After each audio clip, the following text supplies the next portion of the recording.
The crowd parted, making way for a man and a woman who were just entering.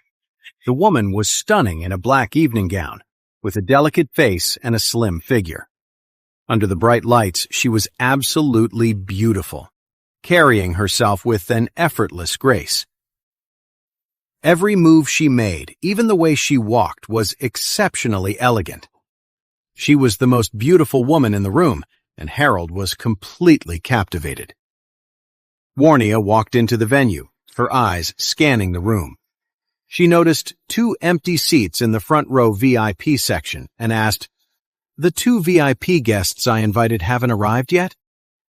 The man, Terry Castillo, glanced at the guest list, frowning. "Miss Smith, our system shows their invitations have already been verified at the entrance. That means they're already inside the auction house. I'm not sure where they went." Then he immediately ordered someone nearby, "Go get the manager." Soon the manager hurried over and asked, "Mr. Castillo, what can I do for you?" Terry pointed to the 2 empty seats in the VIP section. "2 of our distinguished guests have already had their invitations verified, so why aren't they in their seats?" 2 distinguished guests. The manager's mind immediately flashed to the older man and the younger guy he had just kicked out. Could it be them? But if they had an invitation and were VIPs, why didn't he just let them check it? He must be furious. Terry saw the panic on the manager's face. He glanced at one of the security guards and said, "You talk." The security guard didn't dare to hide anything, and quickly explained what had happened.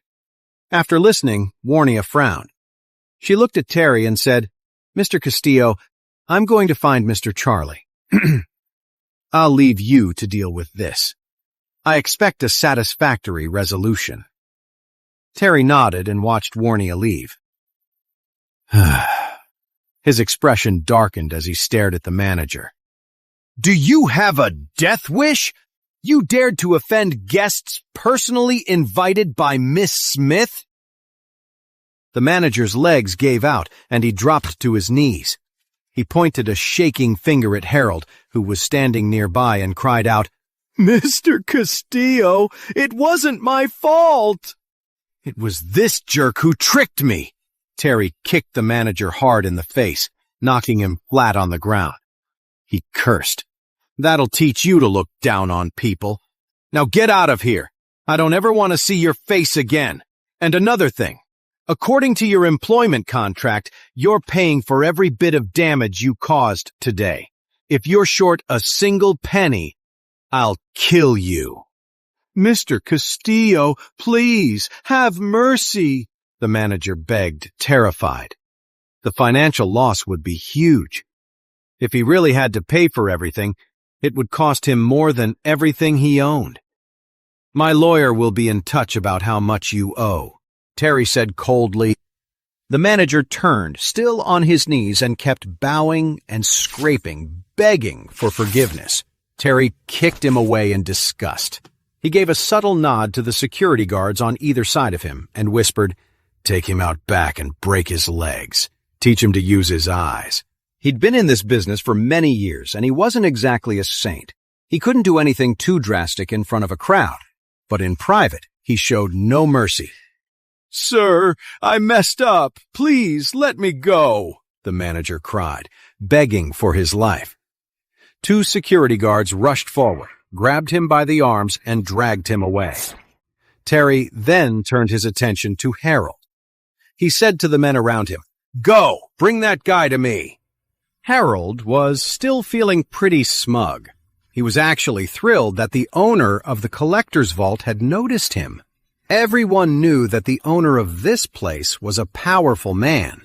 If Harold could just get on his good side, there would definitely be perks in it for him down the road.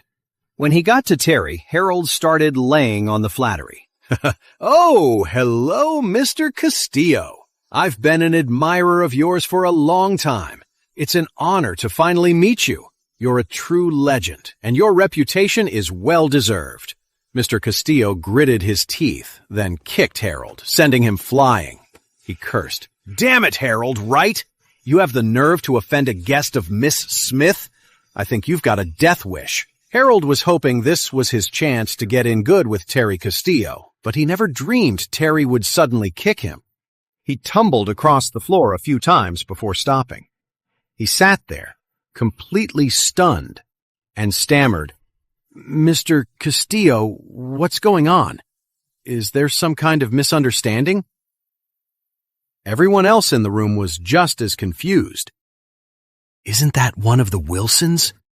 What did he do to tick off Mr. Castillo?" The Wilson family isn't that powerful. Now that he's pissed off the owner of the collector's vault, they're finished in Aris Hill. A buzz of conversation filled the room. A lot of people were just enjoying the show, watching Terry Castillo lay into Harold. Terry glared at Harold and snorted. "Misunderstanding? Are you kidding me?" Then he walked up and kicked him again. Harold cried out in pain. Terry still wasn't satisfied. He planted his foot right on Harold's chest and growled, "You idiot! Do you have any idea who you just messed with?" Harold looked completely bewildered. "I didn't mess with anyone, Mr. Castillo. This is a huge misunderstanding." Terry slapped him hard across the face, twice. He yelled, "Ugh! You moron! The two people you offended are Miss Smith's personal guests. I could kill you and it still wouldn't be enough." Then he ordered his men, "Get this piece of trash out of my sight and teach him a lesson. And from now on, besides those two distinguished guests, Harold and the entire Wilson family are banned from the collector's vault. Anyone who lets them in will get their legs broken." Right after that, several security guards swarmed Harold and beat him up. When they were done, they dragged him out and threw him out of the collector's vault. His nose was bloody and his face was swollen. He was shaking all over, too terrified to even speak. He knew he had screwed up big time and dragged the entire Wilson family down with him. But how could he have ever guessed that Charlie was the guest Warnia had invited? How could a nobody like him know the heiress of the Smith family? Why would Warnia ever do a favor for that loser? After Charlie and Jacob left, they started driving home. Jacob sighed from the passenger seat. "Charlie, look, I hate to say it, but if you really couldn't get an invitation, why did you have to steal one?" "Dad, there was nothing wrong with the invitation," Charlie explained, a little exasperated. "The problem was the people who were looking down on us." Jacob said angrily, "If you were a little more successful, if you had any real skills, do you think they would have dared to treat us like that? It's all because you're so incapable and useless." Charlie just shook his head, too tired to even bother explaining. Just then, a luxury car sped up from behind them. After passing their car, it slowed down and pulled over to the side of the road. Realizing the car was stopping for him, Charlie pulled over too. Warnia got out of the car and walked over. She said apologetically to Charlie, "Mr. Charlie, I am so sorry about what just happened. I had no part in that. Please, don't let it bother you." Charlie shook his head. "It has nothing to do with you. It's Mr. Castillo's job to manage his own staff." Warnia quickly added, "Mr. Charlie, he's already fired the manager responsible. Why don't we go back and continue with the auction? What do you say?" Charlie shook his head. "I'm sorry, Miss Smith, but my mood for the day has been ruined by a couple of pests. I'm not going back to the auction. Maybe some other time." Warnia looked genuinely upset. "I'm so sorry, Mr. Charlie." Then she took a wooden box from her car, placed it in Charlie's hand, and said, "Mr. Charlie, this is just a small token of my apology." As soon as Charlie held the wooden box, he felt an aura coming from it, so he accepted it. Seeing that Charlie had accepted her gift, Warnia continued, "Look, I'm suspending today's auction. I'm going to have Terry Castillo sort out his staff. Once everything's been fixed, we'll hold another auction, and I'll personally invite you, Mr. Wade, and your father-in-law, Mr. Wilson." Jacob was completely stunned. Wasn't this the young lady from the Smith family? The one from the antique gallery where he had broken that item? She was being so polite to his son-in-law, even willing to shut down the whole auction and reschedule just for him. This was a huge deal.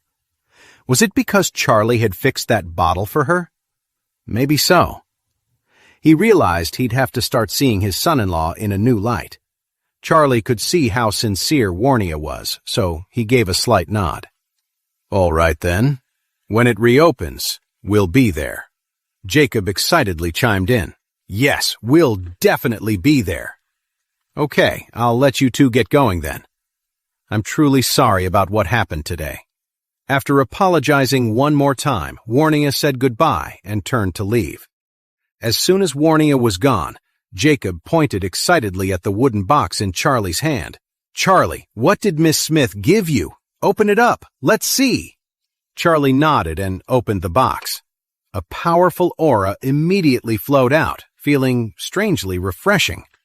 What is this? Jacob craned his neck to get a look, his face a mask of surprise. Inside the box was a black object. It was about the size of a fist, looking like a rough, dirty piece of coal. When Charlie saw it, he was shocked. He couldn't believe how generous Warnia had been. Jacob stared at the black lump, turning his head, but he couldn't figure out what it was. He said, puzzled, I thought it was going to be something valuable. I didn't expect it to just be a piece of wood. Charlie smiled and said, Dad is wood, but it's a very rare kind. Jacob was even more confused. Charlie, what on earth is this? Charlie explained, This is lightning-struck wood. It's from a tree that was struck during a thunderstorm. Jacob had heard a thing or two about it before and said quickly, But you see wood like that all the time after a storm in the mountains. What makes it so valuable? Charlie smiled. Dad, ordinary trees struck by lightning are common, of course, but this piece of lightning-struck wood, you see, it's been charred into something like obsidian. That only happens from an instant, incredibly high-temperature blast. It means the energy from that lightning was extremely powerful, probably from a massive storm, the kind that only happens once every few hundred years. On top of that, Charlie continued, this piece is black and shiny, with faint blood-red lines in it. That shows it's the heart of the redwood, the king of all wood, which makes it even rarer. Hearing this, Jacob said dismissively, I don't believe that a piece of wood hit by lightning is worth that much money. It's all just a story. The real value is in a historical artifact. Now, if this wood was owned by an ancient ruler, maybe then it would be worth something. Charlie smiled. This kind of thing was extremely valuable. Not only did it have a ton of spiritual energy, but it could also be refined according to the mystic knowledge he possessed. However, he knew Jacob would never understand that, so Charlie didn't explain any more and simply put the box away.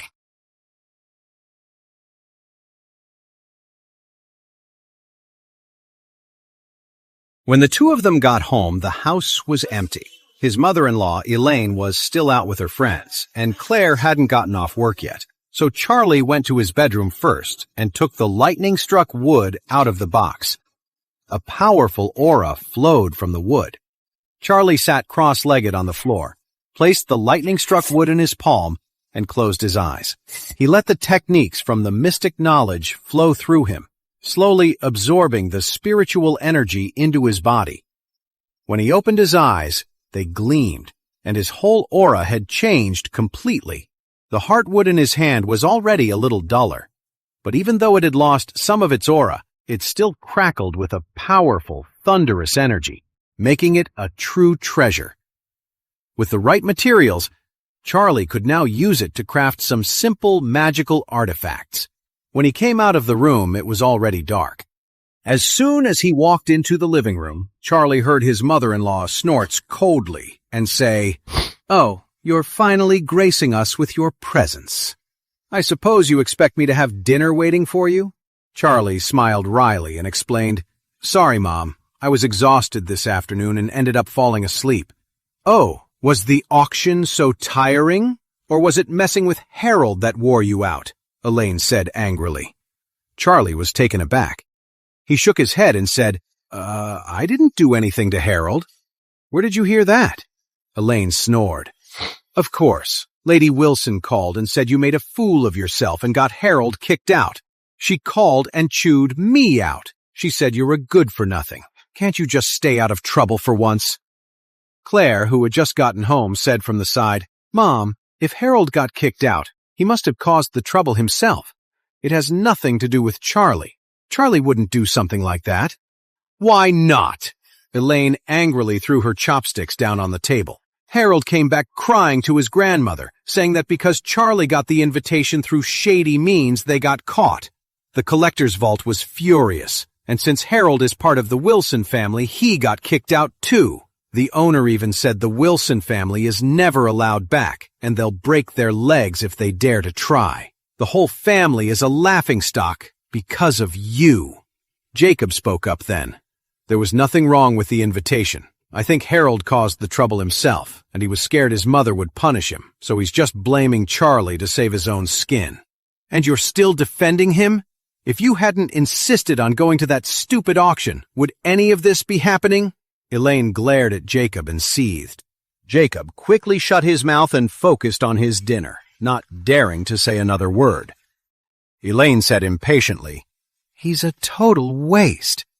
How could he possibly get an invitation letter? Now he's offended Harold. I wonder how he's going to get out of this one.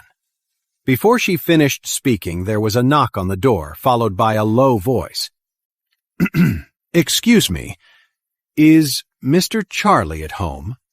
Elaine's face tensed up, and she shot Charlie an angry glare. Oh, great. That must be her. Look what you've done. Let's just see who it is first, Claire said, her expression serious as she stood up and walked towards the door. The living room fell silent. Elaine and Jacob both got to their feet nervously, trying to figure out what to say. Charlie's expression darkened. If Lady Wilson had come here to twist the truth and blame him, he wasn't about to show her any respect. Claire opened the door carefully and asked on guard, Can I help you? Charlie frowned, strode to the door, and gently pulled Claire behind him. He said coldly to the people outside, You're looking for me? A middle-aged man in a sharp suit smiled respectfully when he saw him.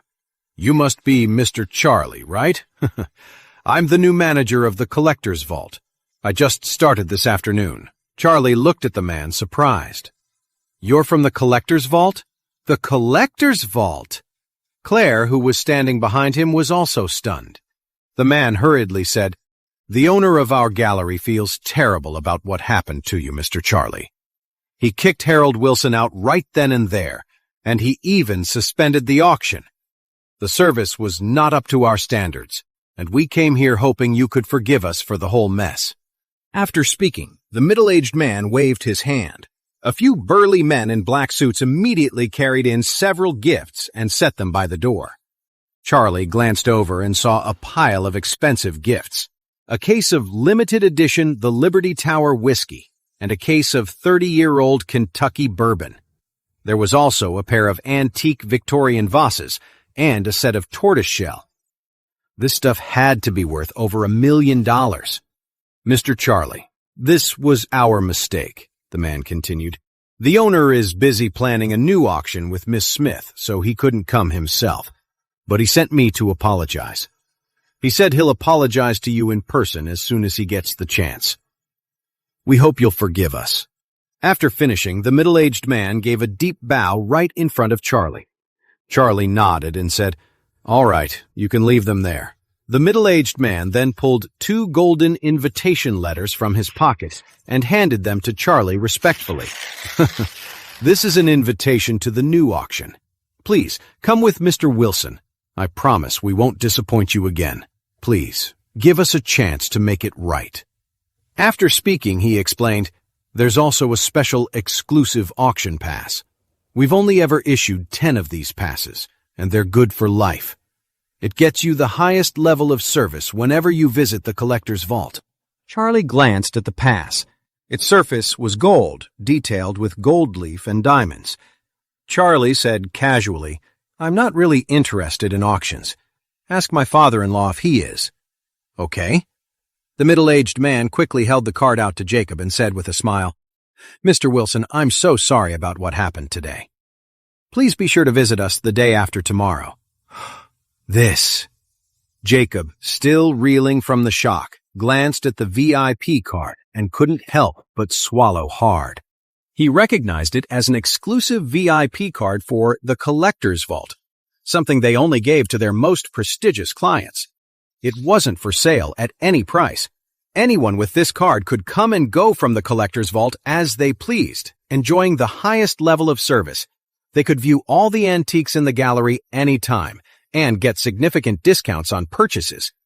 It was a temptation Jacob couldn't resist.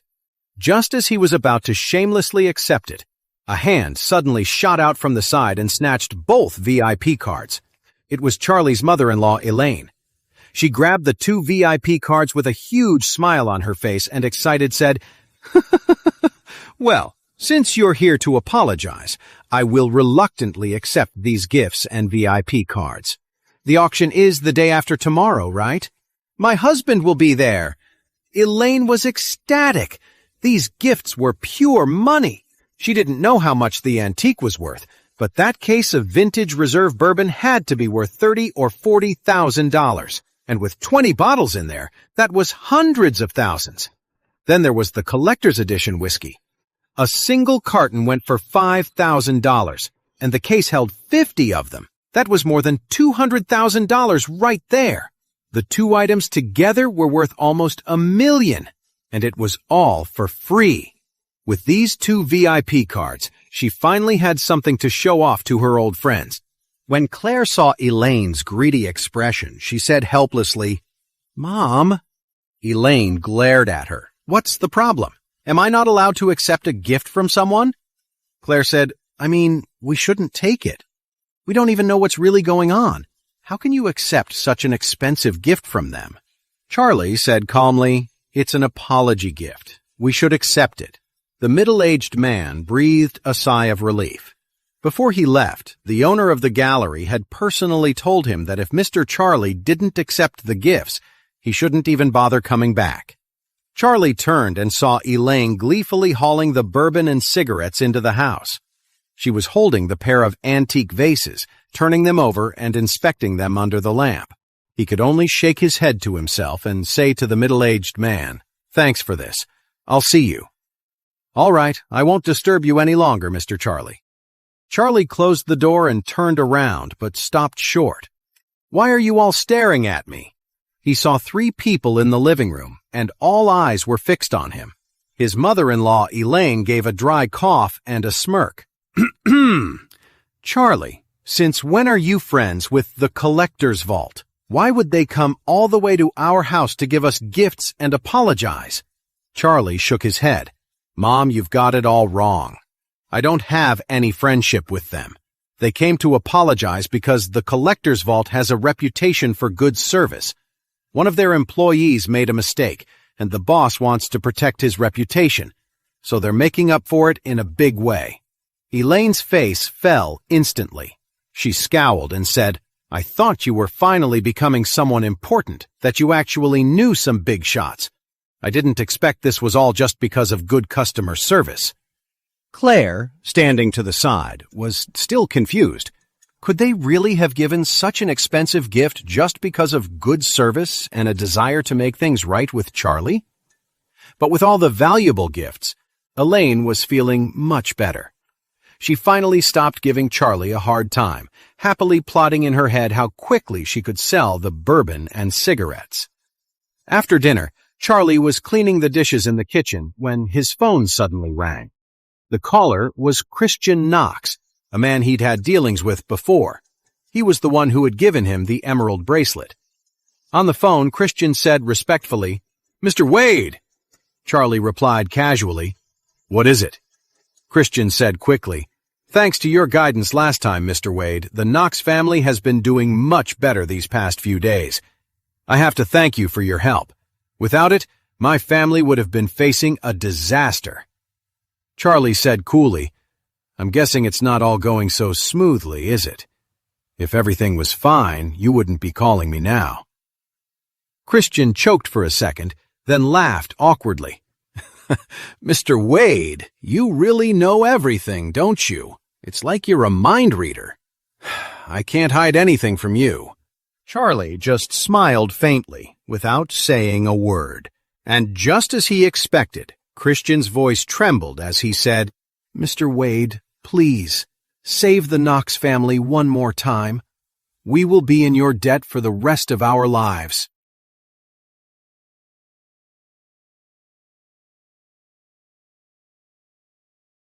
Christian's face was pale, and his body trembled slightly, as if he were terrified. Charlie frowned and asked quietly, "Did the obsidian crack?" "Mr. Wade, you're a true master." "You're right again." Christian's voice was filled with reverence, and he sighed. "I followed your instructions and consecrated the ceremonial obsidian, and I ordered everyone in the family to be vegetarian for 7 days and to not even look at blood. But my idiot nephew Stephen secretly ate some chicken broth soup and accidentally stained the amulet with the soup. The amulet immediately shattered. I beat him and locked him in his room, but strange things are still happening." Charlie frowned. "What kind of strange things?" Christian said hurriedly, "Last night, there was a violent rainstorm, and a bolt of lightning struck the courtyard, scorching a century-old magnolia tree. And that's not all. The Knox family's family memorial plaque, the one enshrined in our family crypt, fell to the ground for no reason and broke in half. This is a terrible omen." Charlie's brow furrowed. From a symbolic design perspective, planting a magnolia tree in the yard is a symbol of wealth and good fortune. For the magnolia tree to be struck by lightning meant the Knox family's fortune would be broken, and the family memorial plaque breaking was a sign that the Knox family line was in danger. He truly hadn't expected the evil spirit from the emerald amulet to be so potent. It was far more serious than he had estimated, so powerful that it could be amplified to the heavens by the chicken blood. Hearing only silence on the other end, Christian's heart pounded in his chest. He pleaded, "Oh, even though my family is in business, we have always been kind to people and have never done anything to hurt the world.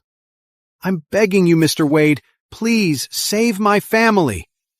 Charlie said, "Mr. Knox, it's not that I don't want to save you, but the evil spirit is too strong. After Stephen carried that thing for so many years, its negative energy has completely enveloped the Knox family estate. It's impossible to deal with it using ordinary runes."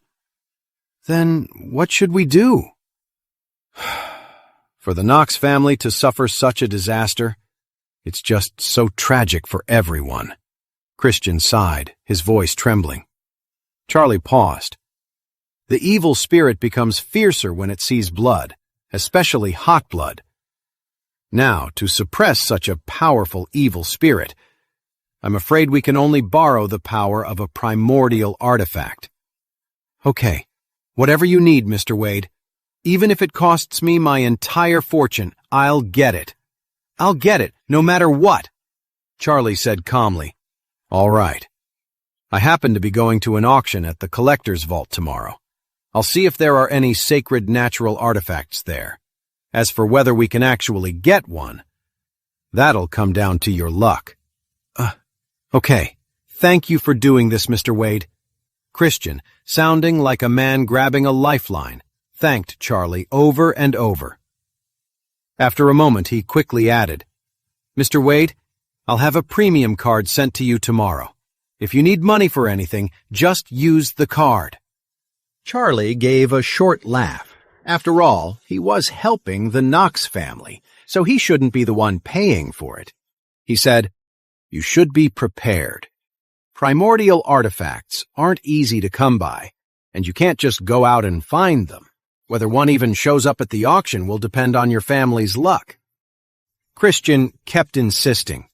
Yes, of course. I'll do some digging on my own too, but I'm still counting on you. After the incident, he had reached out to several well-known experts, but they all took one look at the Knox house, shook their heads, and left immediately. Now, Charlie was Christian's only hope. Charlie sighed to himself. Christian was supposed to have lived a good life and died peacefully.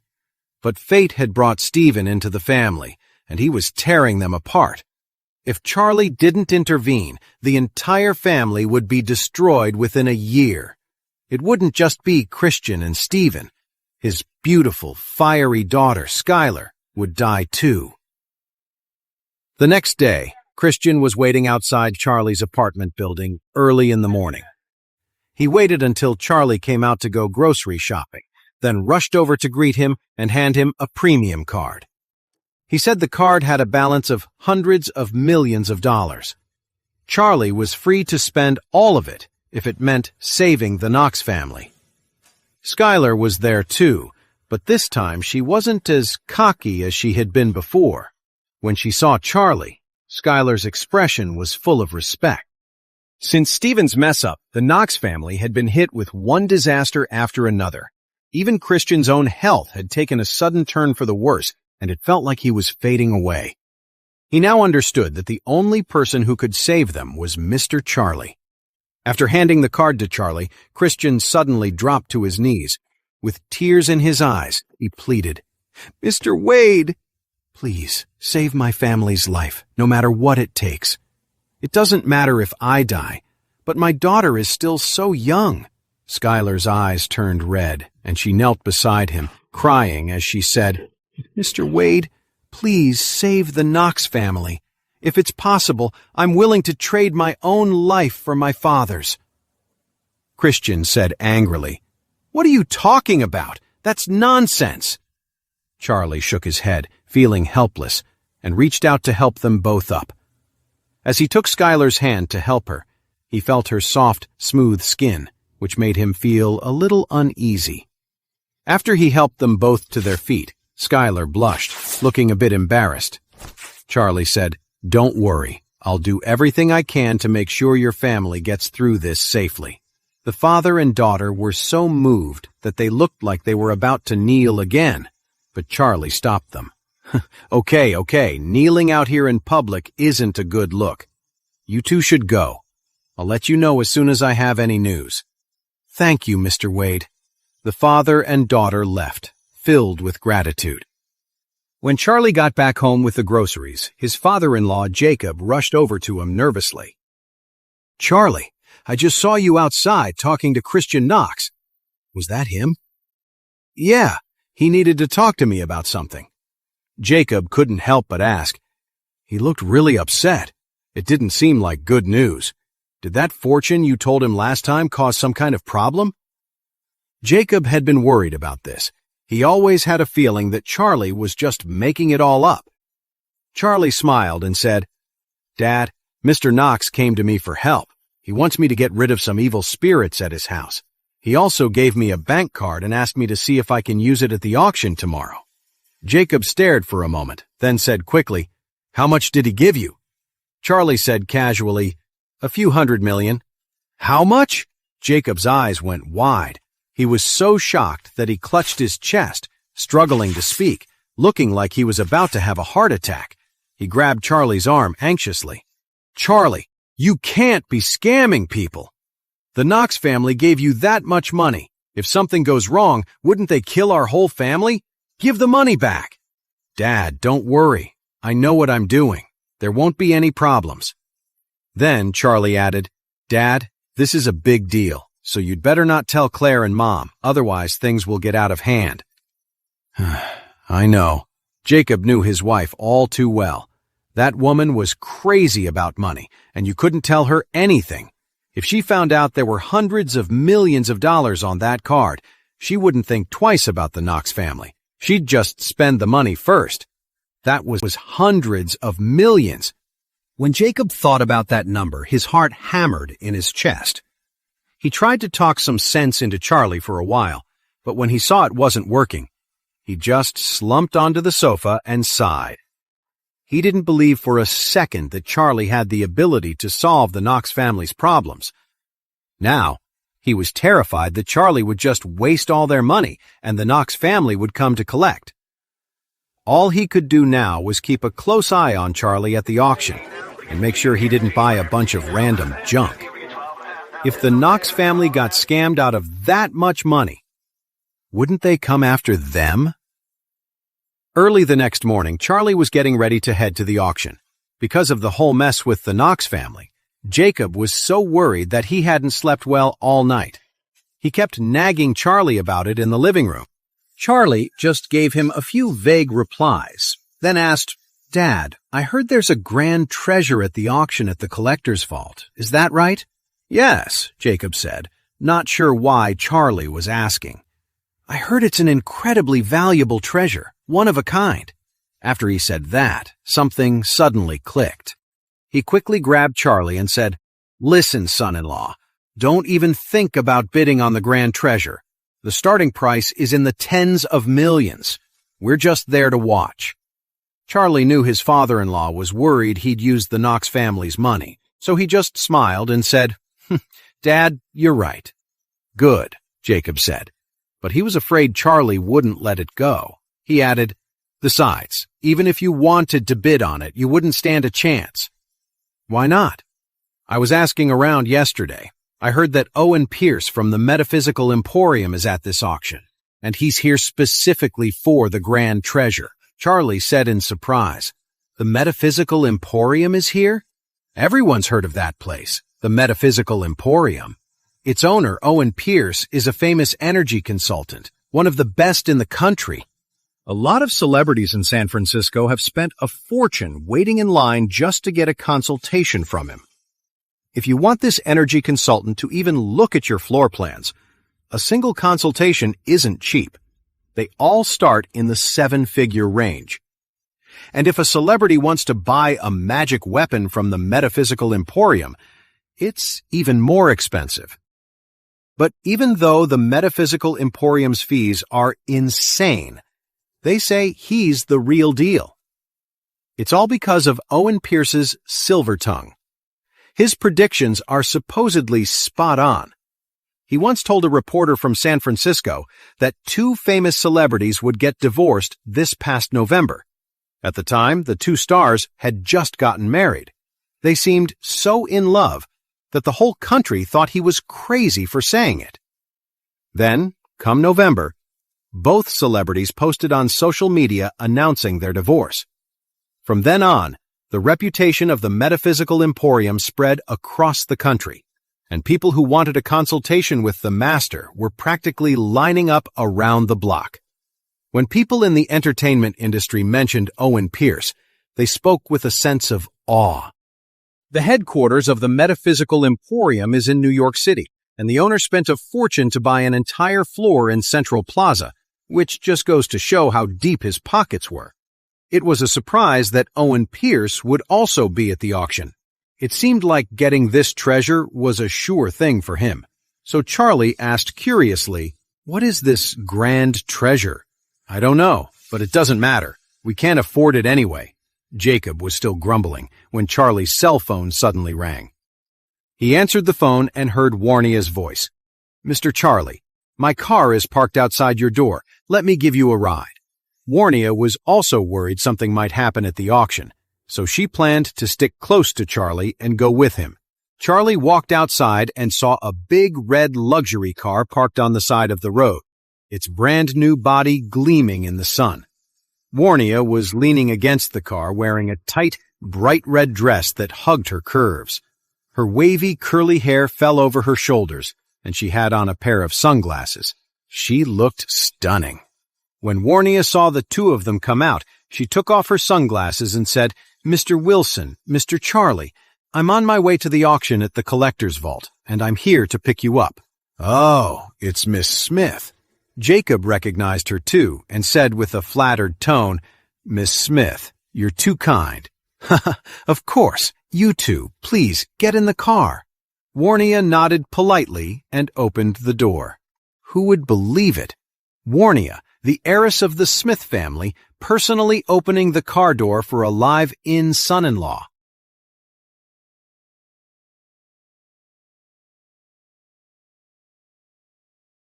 Soon, the car pulled up to the Convention and Exhibition Center.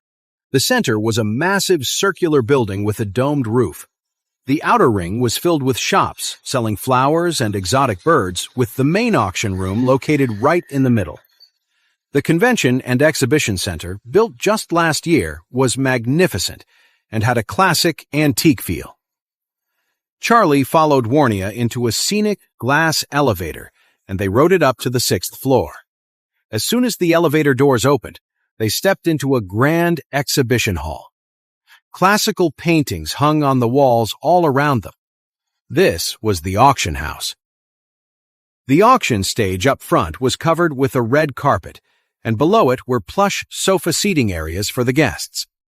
Each table was stocked with imported wines and fresh fruit for them to enjoy. Compared to the last auction, it was clear that the collector's vault had really pulled out all the stops this time. Just renting and setting up the venue must have cost nearly $1 million. Warnia's reserved seats were right in the middle of the front row. As they were about to head over, they suddenly heard a commotion behind them. Charlie barely had time to turn his head before he was shoved from behind by a few people, forcing him to step aside. He frowned, watching as a group of people came storming through the entrance. A few bodyguards were clearing a path. "Owen Pierce is here too?" Warnia whispered, surprised, as she looked toward the crowd. The people getting pushed aside were all important guests for the auction, but right now, they were all fawning over a middle-aged man with a cold, arrogant expression. He was wearing a simple linen tunic, and everyone was looking at him with extreme respect. Charlie took a look and remarked, "So that's Owen Pierce. He's certainly making an entrance." Owen Pierce, surrounded by the adoring crowd, walked forward. He pulled out a glowing triangle charm and handed it to the businessman who was praising him the most. He said with an air of indifference, "It seems our meeting was fate. Take this peace symbol. It's a gift. It will keep you safe and prosperous." "Thank you, Mr. Pierce." The businessman was thrilled, completely flattered. He took the peace charm, clutching it like a priceless treasure. He turned to the people around him and boasted, "Mr. Pierce's peace charms are incredible. I've gotten one from him every year, and thanks to him, my business has been booming for the past few years." The crowd around them looked on with jealousy. A few bold individuals even begged Owen for one, but he completely ignored them. The assistant next to Owen scoffed and announced to the crowd, "Do you really think you can just get one of Mr. Pierce's good luck charms for the asking? The starting price for a good luck charm from the Metaphysical Emporium is $200,000 each." The crowd came to their senses, and someone immediately shouted, "It's so rare for Master Pierce to come to Oris Hill City. I'll pay $200,000 for a peace charm. Please, Master Pierce, sell one to me. I want to buy one too. Please, Master Pierce, sell me a charm. Owen Pierce's peace charms are hard to come by. $200,000 is nothing. I'll buy 5. The scene was electric, and several business owners started wiring deposits on the spot to buy one of Owen's peace symbols. "Line up, one by one." The assistant impatiently started taking their names, and the whole place was buzzing. Charlie couldn't help but mutter, "What kind of peace charm is so expensive?" "It's too easy to make money." His voice wasn't loud, but Owen suddenly snapped his head up and stared at him, his brows furrowed. Owen pushed through the crowd and strode over to Charlie. He sized him up and said, "Hey, you. From the sound of it, you have a problem with my good luck charm." Charlie said lightly, "I just don't think it's worth that much money." Someone in the crowd immediately yelled, "What do you know? Mr. Pierce's peace charm is a steal at $200,000. That's right. Some people would gladly pay $2 million for one." "You bum. You probably can't even afford the $2 peace charm from the chapel." Owen looked at Charlie, snorted, and said, "You should learn to think before you open your mouth. It's best not to talk about things you don't understand." After saying his piece, Owen curled his lip in disdain and walked into the exhibition hall. Charlie's expression remained neutral. He didn't give Owen a second glance. Warnia, standing beside them, said with a bit of embarrassment, "Mr. Charlie, don't mind him. Owen Pierce can have a bit of an ego." Charlie just shook his head, unfazed. "Let's go in," he said to Warnia. The guests filed into the venue one by one. The host for the event was Terry Castillo, the owner of the Collector's Vault. After a few standard opening remarks, the auction officially began. Because the last auction was canceled unexpectedly, there were far more items up for bid this time, and the number of guests had doubled. The first item was wheeled onto the stage on a cart by two hostesses. It was an antique copper incense burner. A fragrant white smoke curled from its top. The auctioneer began his introduction. "This is the ornate silver censer from the Thompson era. It was one of the treasures given to the renowned painter and artist Felix Dunn by the emperor himself. The 2 boxes of ambergris it uses were made exclusively for the Royal Crest estates and forbidden for commoners. Moreover, the technique for making it has been lost to time. The scent is invigorating and has a subtle, uplifting effect."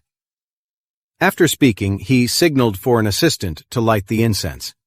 A hostess carefully scooped out a pinch of incense with a silver spoon and lit it. A stream of white smoke began to pour down from the censer, creating a waterfall effect. The oak and eagle motif on the censer seemed to come to life, their wings almost fluttering. A faint, pleasant scent immediately filled the auction hall. The smell was refreshing, and everyone felt a sense of calm wash over them. Charlie nodded. "That's definitely real ambergris.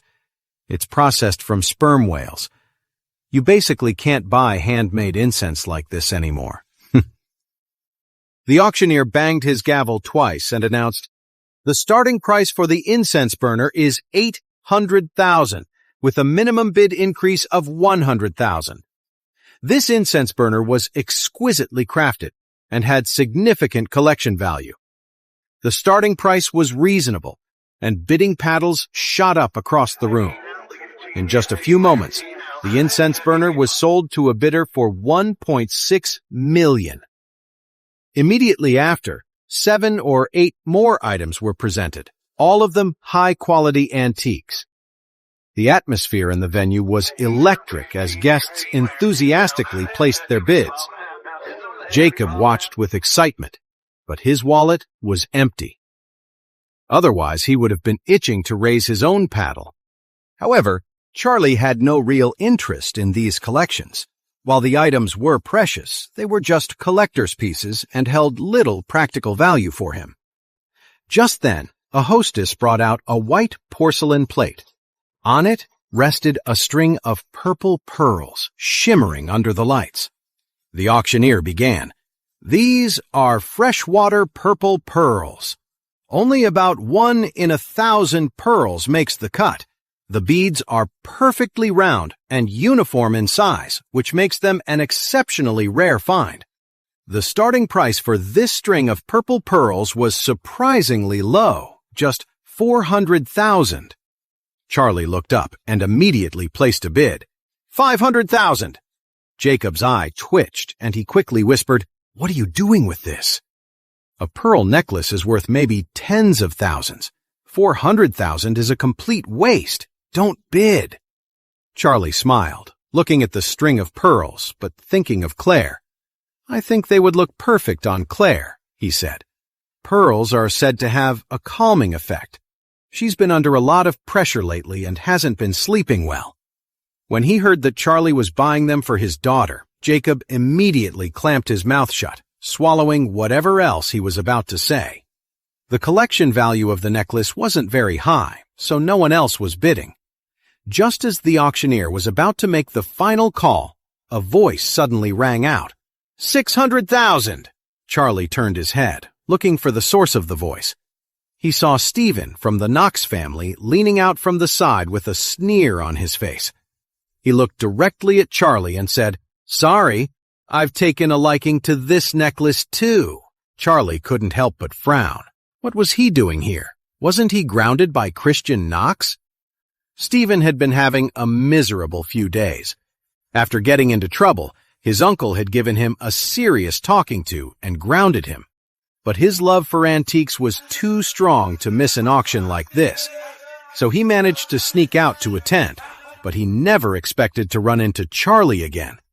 He'd always looked down on Charlie. In his mind, his uncle had been completely fooled by the guy.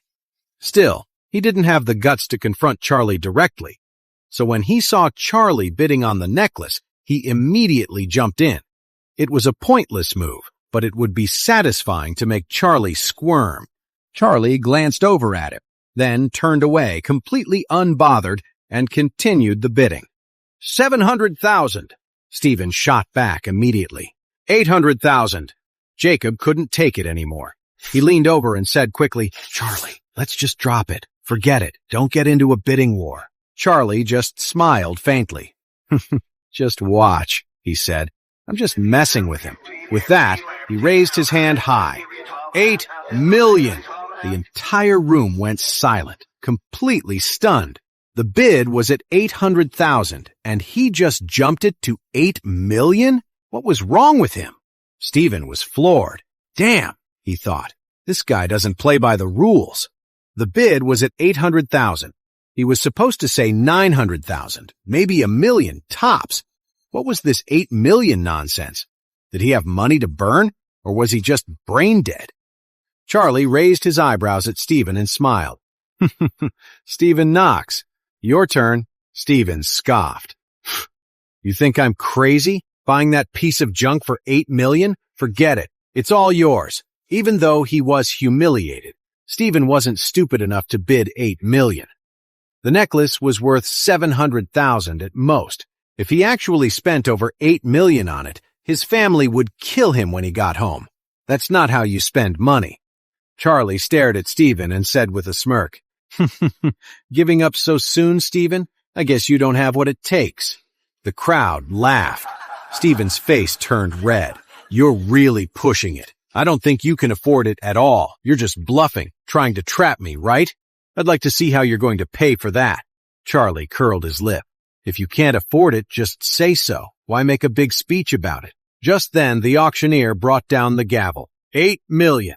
Sold. Congratulations to Mr. Charlie. After that, a hostess came over to Charlie with a wireless card reader and said, "Mr. Charlie, we can take your payment now." All eyes were on Charlie. Stephen sneered. "Let's see you swipe that card, Charlie. You really have 8 million? The others were curious too. Was Charlie just putting on a crazy act, or could he actually come up with that much money? Charlie just smiled faintly, took out Christian Knox's premium card and swiped it. The machine beeped. The premium card didn't even require a password. Payment successful. The hostess handed the receipt to Charlie and said respectfully, "Mr. Charlie, the treasures you've purchased will be delivered to you before the auction is over." "Good." Charlie nodded. The crowd was shocked. So he really was rich. Buying a necklace worth 700,000 for 8 million. This guy had some serious guts. At that moment, Charlie looked at Stephen and asked with a smile, "So, Stephen, are you satisfied?" A burst of laughter erupted from the crowd, and someone called out, "Looks like someone's allowance got cut off and he can't afford to pay." I guess young Mr. Stephen just couldn't cut it. Stephen's face was burning with humiliation. Damn it, he thought. The guy actually had the money. He was so embarrassed. He gritted his teeth and snarled, "Charlie, I will not lose to you on the next item." Charlie just nodded, completely unfazed. "Okay, let's move on to the next one." Stephen had no idea where Charlie was getting this confidence from, and he definitely didn't know that Charlie was still holding a card from his own uncle. Soon, a few more items were sold, and then a semi-finished sunstone core was brought out. Half of this crystal core was still encased in rock, proof that it was completely natural. and the starting price was $800,000.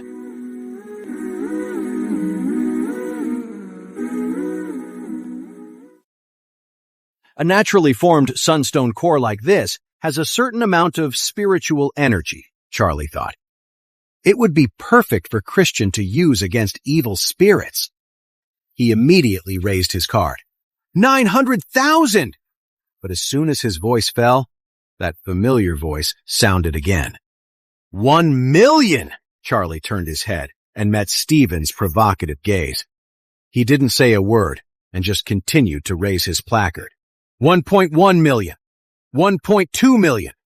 After a few more bids, the price of the sunstone core had doubled.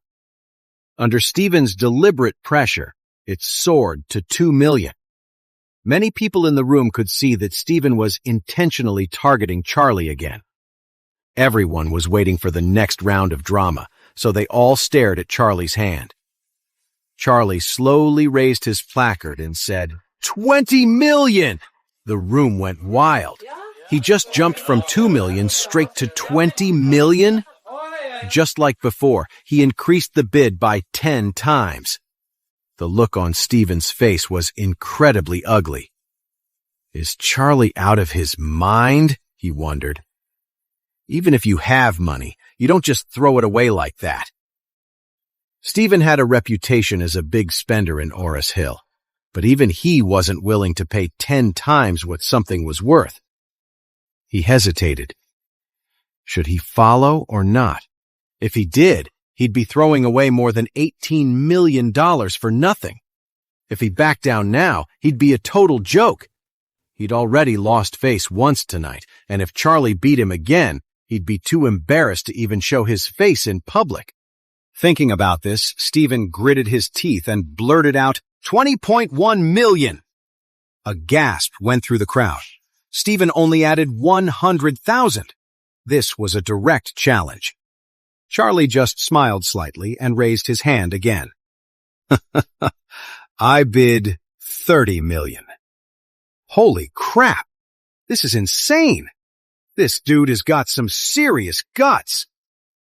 From 2 million to 20 million, and now from 20.1 million to 30 million. The way Charlie was bidding scared everyone in the room. Stephen felt like he was going to collapse. What was Charlie doing? Was he really that rich? $30 million? You could buy 15 of these jade pieces for that price. Whoever paid that much would be a total sucker. Charlie looked over at Stephen again. Come on, Stephen. Continue. Stephen panicked. $30 million to buy a piece of jade? If his family found out, they would kill him. His sister Skylar would probably cripple him for life. But with so many people watching, what could he do? The color drained from Stephen's face, then rushed back in a hot flush. The auctioneer called out, 30 million going once, 30 million going twice. The lively crowd started shouting, Come on, Stephen, place a bid. Yeah, Stephen, show some guts. Don't let us down, Stephen. Are you really backing down? You were acting so tough a minute ago, and now you're scared? Charlie said with a smile, If you don't bid, Stephen, you lose. All eyes were on Stephen. He hesitated for a moment, but in the end, reason won out over his pride. He said, I give up. All talk. What a loser. Seriously, how pathetic. A wave of insults and laughter erupted from the crowd, leaving Stephen completely humiliated. He wished he'd never even come today, then he wouldn't be in this embarrassing situation. Feeling utterly disgraced, Stephen's embarrassment turned to rage. He glanced over and saw the mocking look in Charlie's eyes, which only fueled his anger. He stormed out of his private room and marched right up to Charlie. You jerk! Wade, were you messing with me on purpose? Charlie slowly picked up a glass of water from the table, took a sip, and said, No one forced you to bid against me. You're the one who insisted on starting a fight. Now you're just getting angry and pathetic because you lost. Warnia, who was standing beside them, added coldly, "Mr. Knox, those are the auction rules. You have to be willing to lose. If you can't afford the stakes, you shouldn't have played." Stephen gritted his teeth, furious, but he didn't dare talk back to Warnia. "This isn't over!" Stephen pointed a finger at Charlie and stormed back to his box. Charlie couldn't help but shake his head. With a reckless spender like Stephen in the family, he wondered how the Knox family managed. As everyone watched, Charlie calmly used the premium card to pay. It was Christian's money anyway, so it didn't hurt him to spend it.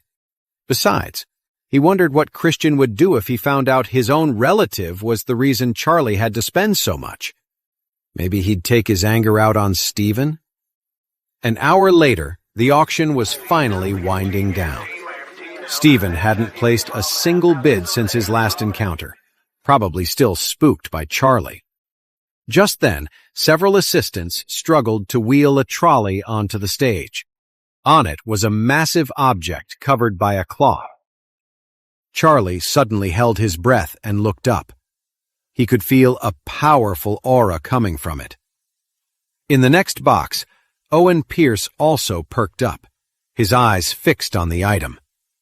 This was it, the grand treasure. But when Terry Castillo pulled back the curtain, a wave of disappointment went through the crowd. On the cart was a huge, beat-up-looking piece of reef covered in seaweed and dried shells. People started murmuring in the audience. They couldn't understand why the grand treasure would feature this broken rock as the finale. Then Terry began to explain. "Don't worry, everyone. This is the final item of the show. A natural clam. This clam formed naturally on the sea floor. We've confirmed that the shellfish itself was 100 years old. After it died, it rested on the ocean floor for thousands of years. The shell developed a natural pattern, making it a truly unique treasure." After he finished speaking, he had an assistant wipe a section of it clean for everyone to see. Sure enough, the exposed palm-sized area revealed a beautiful, transparent, golden red color, just like amber. A gasp went through the room. The price for mollusks on the international market usually ranges from $30,000 to $50,000, and their lifespan is typically only 20 to 100 years. This clam lived for a full 100 years. That's incredibly rare, making it one of the finest treasures of its kind. What makes it even rarer is that it sat on the spacer for thousands of years. The color is a transparent golden red, and it has a natural 4D pattern. It's safe to say this piece has a special significance and is a top-tier treasure among clams. The starting price for this clam is $9 million. The bidding frenzy started, and soon the price shot up to $12 million. Many people backed out at that point, but those who truly understood its value kept bidding. Just then, Owen stood up and announced loudly, "I bid $15 million. After speaking, he turned and bowed to the crowd with a smile. "My friends, I came to this auction today specifically for this clam. Please, do me this favor and let me have it. As a thank you, I'll give each of you a good luck charm." Most of the guests were business owners who knew of Owen's reputation and didn't want to get on his bad side. They'd heard he could put a hex bag on you, causing all sorts of trouble. Besides, getting a good luck charm worth a couple of $100,000 was a nice bonus. So even though many were annoyed, they decided to let it go. Terry kept a straight face, but inside he was furious. An auction is supposed to go to the highest bidder, but Owen was breaking the rules. If he got the clam for only $15 million, it wasn't just about the money Terry would lose. The reputation of the auction house would take a hit. But Terry also knew that Owen was a powerful and influential man. He couldn't afford to make an enemy of him, so he had to back down. Owen was beaming with pride. He could barely contain his excitement. He had flown all the way to Aris Hill for this clam. After so many hurdles, he was finally getting what he wanted. What's a mere $15 million? Once he had it, He knew he could make a fortune. The room was completely silent. It seemed his power play had worked. No one dared to bid against him. This was respect. This was power.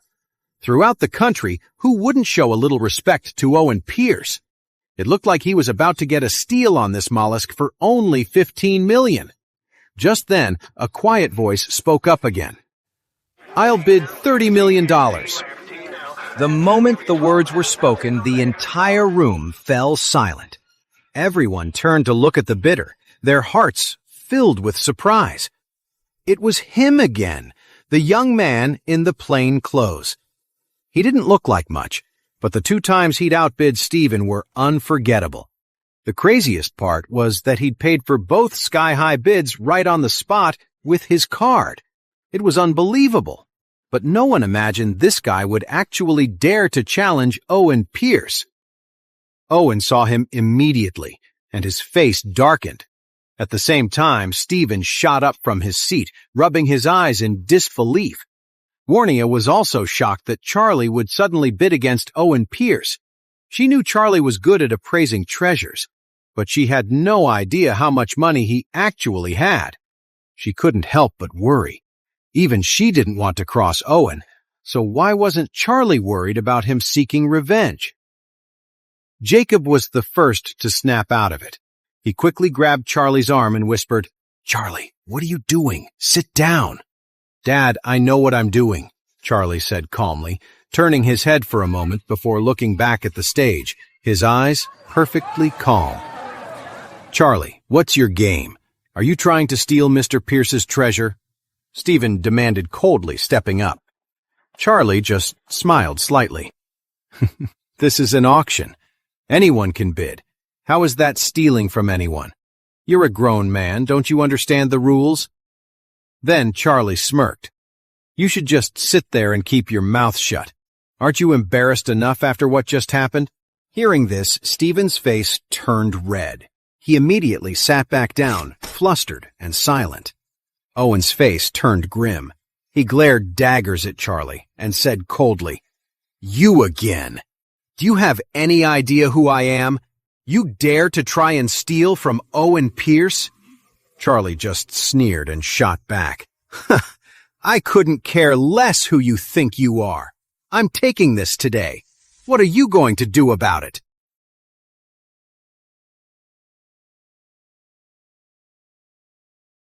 Owen Pierce was furious. He had a stellar reputation, both in the country and internationally. Everyone in the room respected him, but this kid was unbelievably arrogant. He had publicly embarrassed him multiple times, and it was infuriating. What was even crazier was that he dared to talk down to him. The kid clearly had a death wish. The people in the audience were just as shocked. Who the hell was this guy? How could he be so bold, talking back to Owen Pierce? He must be tired of living. Owen Pierce, a master of energy consultancy, had 1,000 ways to ruin him without ever laying a hand on him. But even though Owen was boiling with rage on the inside, he wanted to get the clam for a low price. So he kept his cool on the outside and smiled. "My friend, you and I had a small misunderstanding at the door earlier, but it was nothing. Let's just let it go. If you're bidding against me just to get revenge, that would be pretty petty, don't you think?" Owen had been ready to pay $15 million for the clam, but if he and Charlie kept going, the price would shoot past $30 million. He didn't want to spend that much money.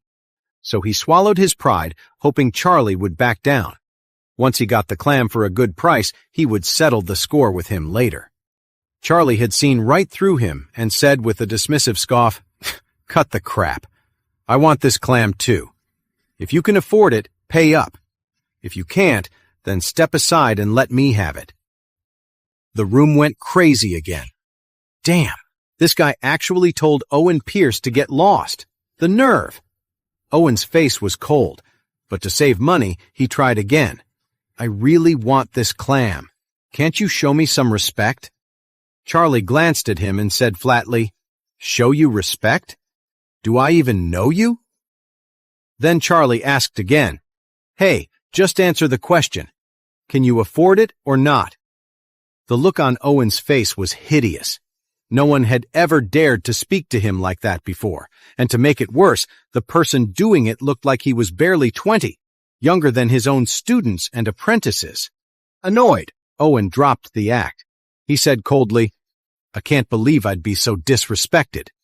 "Fine. If it's a fair competition, then the highest bidder wins. Let's see how much money you really have. Let's see you try and take this clam from me." Then he looked up and yelled, "I'll pay $50 million. The booming voice sent another wave of chatter through the crowd. The auction had turned into a high-stakes gamble, and the energy in the room was electric. The rules were simple now. Whoever had more money was the king of this fight. Owen's logic was straightforward. If he kept trading small bids with Charlie, it could go on forever. He had to throw out a number so big it would scare him off. He bid $50 million, thinking Charlie would never dare to match it.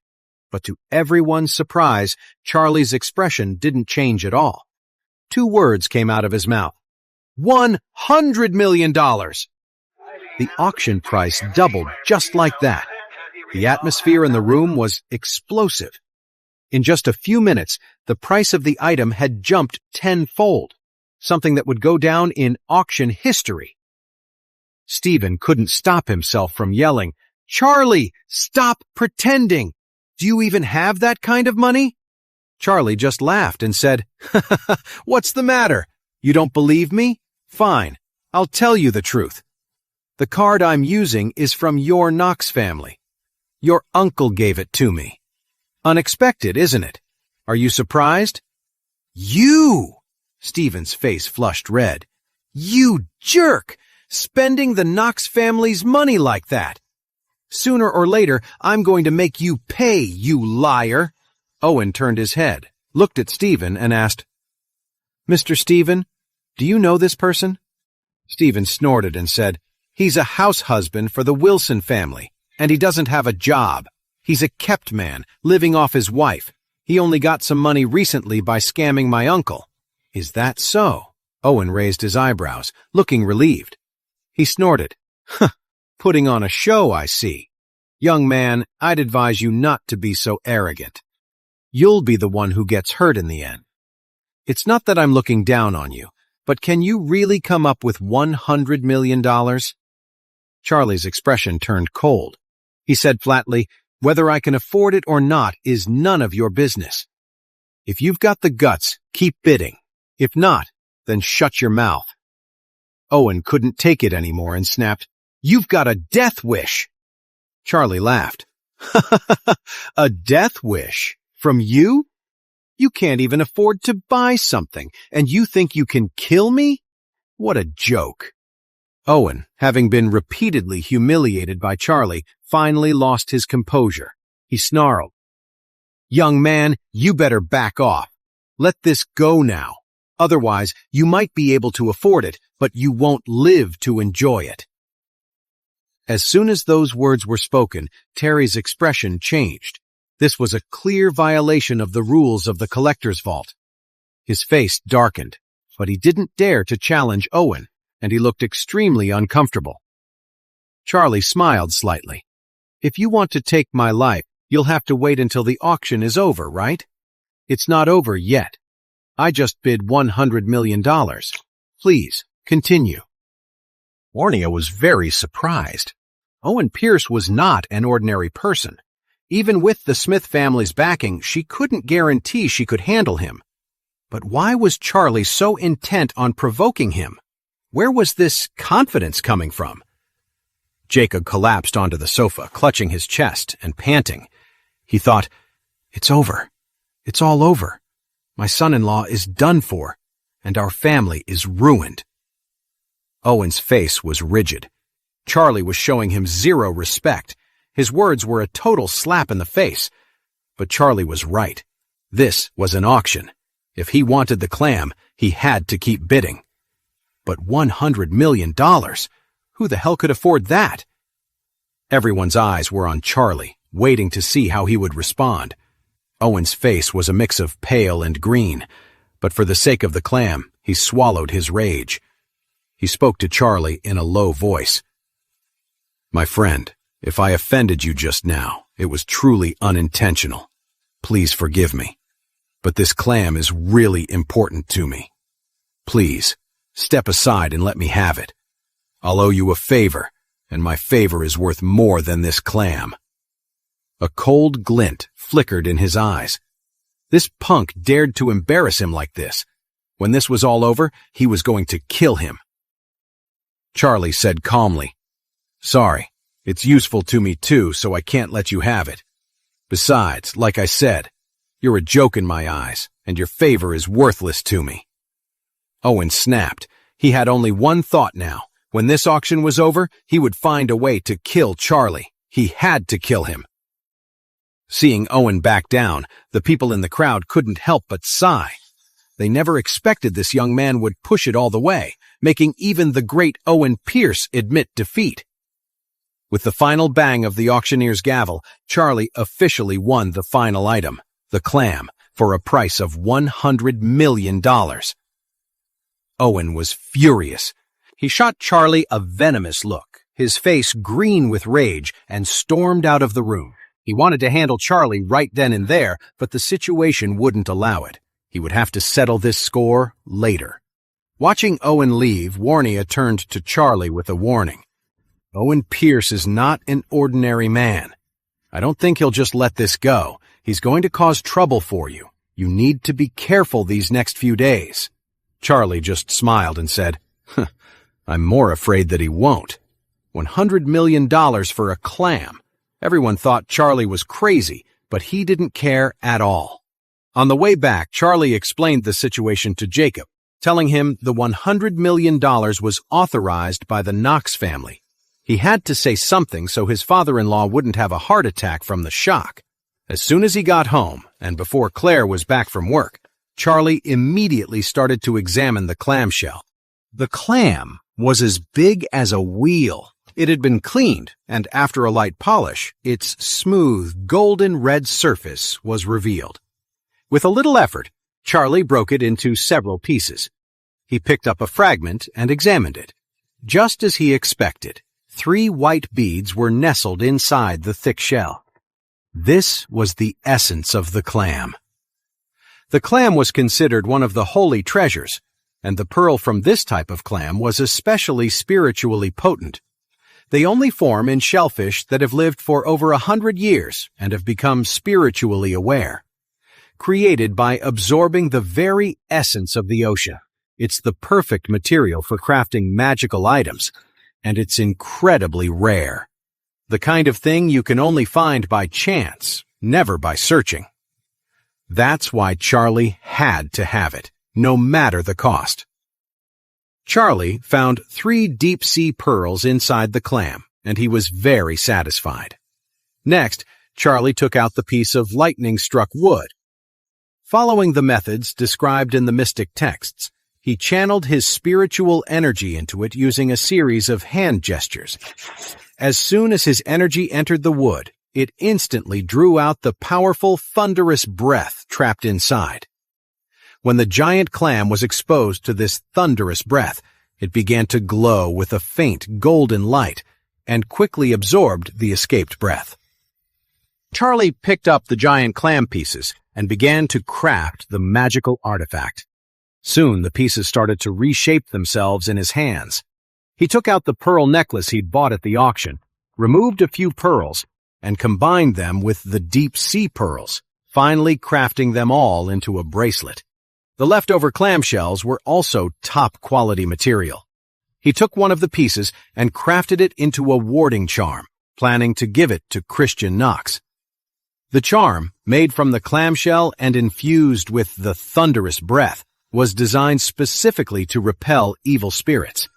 It would be more than enough for the Knox family to deal with their problem. After he finished, Charlie saw he still had a lot of clamshell fragments left. Since it was still early, he took the fragments and tried his hand at crafting a thunderclap charm. According to the records in the mystic scriptures, this charm was a basic magic weapon, mainly used for summoning thunder and rain. However, he infused it with the power of the thunder-stricken wood, doubling its effect. It could be used to drive away ghosts, suppress evil, and even for combat. Just as he finished crafting the thunderclap charm, he heard noises from downstairs. His wife was back. Charlie quickly hid the remaining clamshell shards under the bed and walked out of the bedroom, holding the bracelet he'd just made from the deep-sea pearls. As soon as he looked up, he saw Claire in the living room, having a frustrating conversation with her mother, Elaine. Charlie walked over and saw Elaine shaking her wrist, showing off the emerald bracelet that Christian Knox had given him. Elaine said joyfully, "Claire, this bracelet is amazing. I wear it out and everyone says how great it is. It really makes me look good." Claire said frustrated, "Mom, Charlie left that bracelet here a few days ago, right? Why did you just take it without asking? I thought it was lost." Elaine glared. "I'm your mother. What's the big deal? Just let me wear it for a few more days so I can show it off." Seeing them arguing, Charlie quickly stepped in to smooth things over. "Claire, it's okay. Let her wear it if she likes it. I just made a new bracelet for you anyway." "What bracelet?" Elaine snatched it, her eyes gleaming. But when she saw it was just a string of shell beads, her face soured. She angrily shoved it at Claire. "Oh, just more of this worthless junk."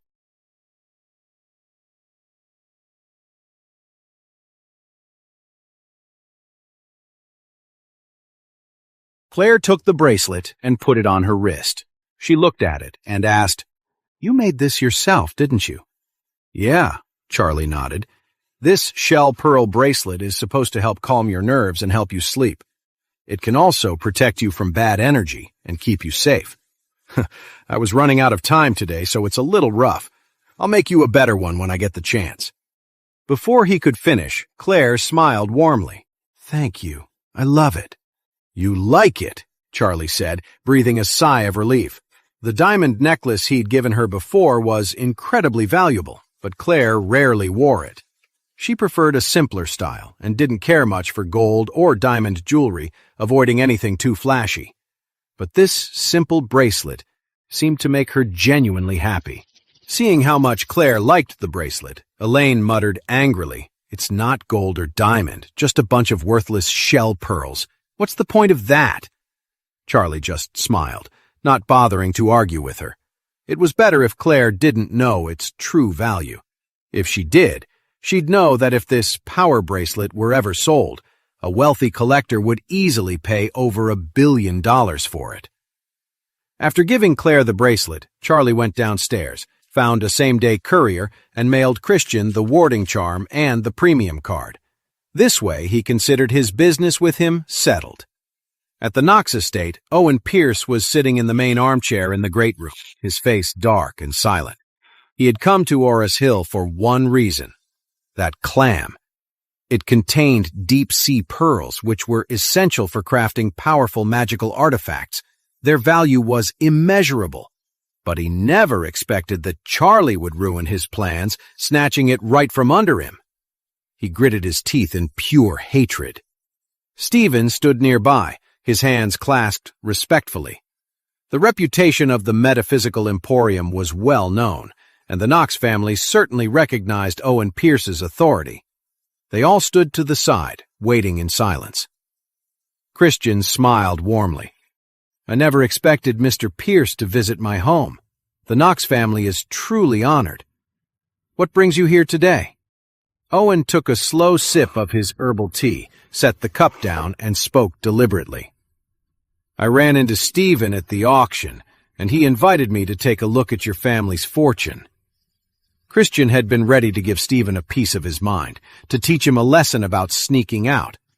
But when he saw that Stephen had brought the famous Owen Pierce, he held back. "Mr. Pierce, please, take your time." Owen nodded. "If I'm not mistaken, the Knox family has had some terrible luck for the past 2 years. I suspect someone in the family is plagued by something sinister. There was a bloody disaster last year, and as for this year—" He paused, looking around the room with a mysterious air, and then sighed dramatically.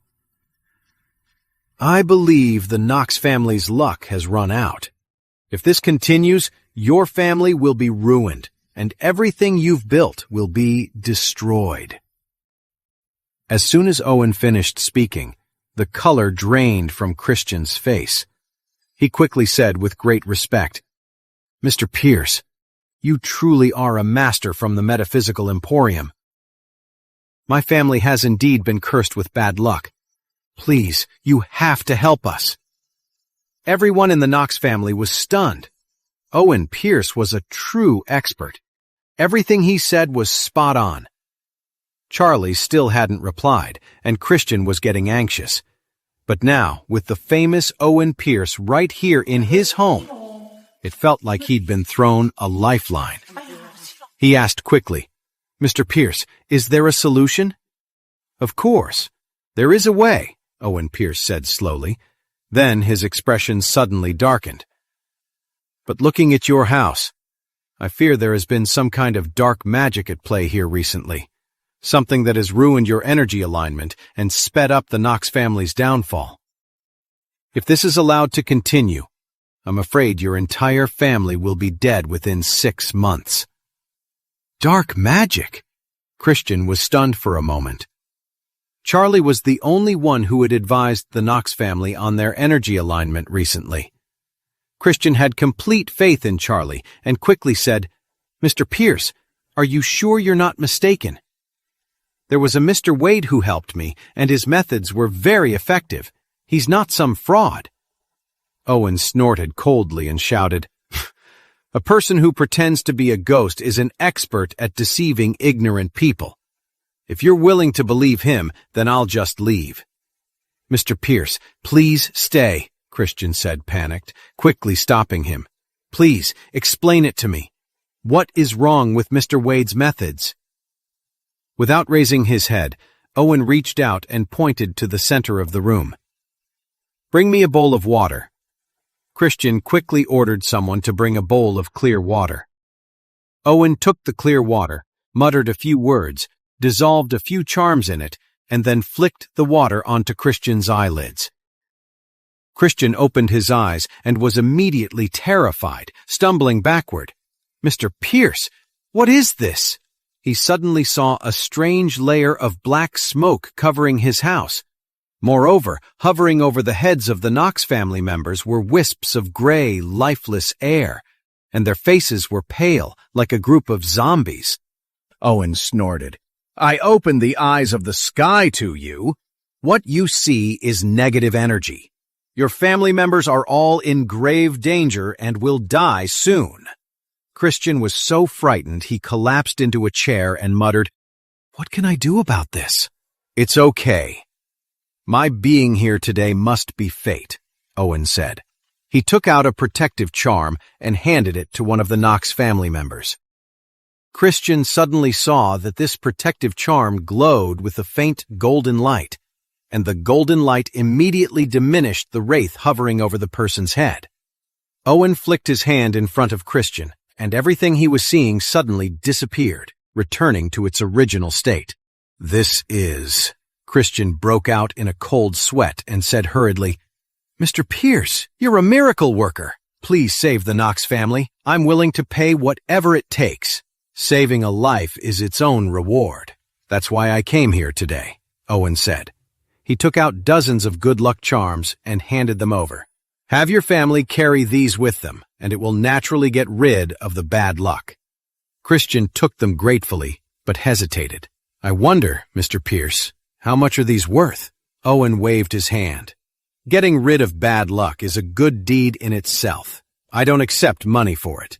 But if some charlatan tries to trick you into spending a lot of money on a magical weapon, you must not fall for it." Stephen, standing nearby, couldn't help but chime in.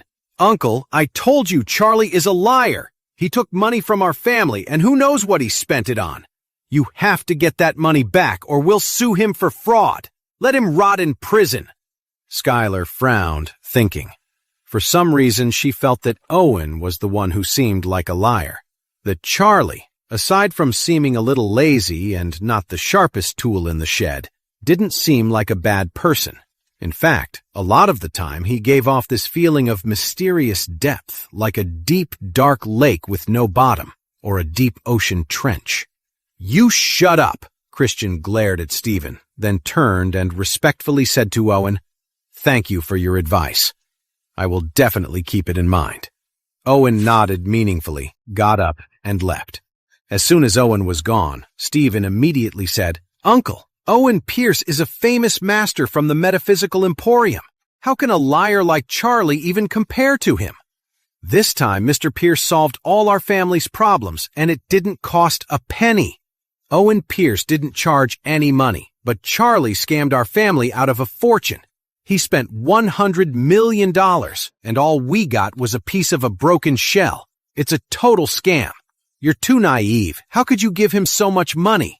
If word gets out, everyone in Oris Hill will call the Knox family a bunch of fools." Christian was silent, but his expression had turned suspicious. Owen's reputation was indeed very strong, and the things he had just shown him were so vivid they had to be believed. More importantly, Owen didn't take a cent, while Charlie spent over $100 million at the auction. The more he compared the two, the more he felt that something was wrong with Charlie. Just then, a housekeeper for the Knox family knocked on the door, and only stepped inside after getting permission from Christian. "Mr. Knox, there's an express package for you." After speaking, he handed over a small cardboard box. Christian frowned. After unpacking the box, he found a charm lying quietly inside. Looking closely at the charm, it was just a thin piece, about the size of a matchbox, threaded onto a cheap red string. It looked exactly like something you'd buy from a souvenir stand at a tourist trap. Christian looked at the sender's name and saw the word Charlie written on the label. He then looked at the note attached to it.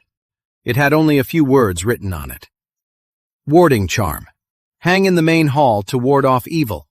When Stephen saw it, he immediately cursed. "Uncle, this Charlie is treating you like a fool. Look at this piece of junk. He probably bought it from a street stall. How is this supposed to help?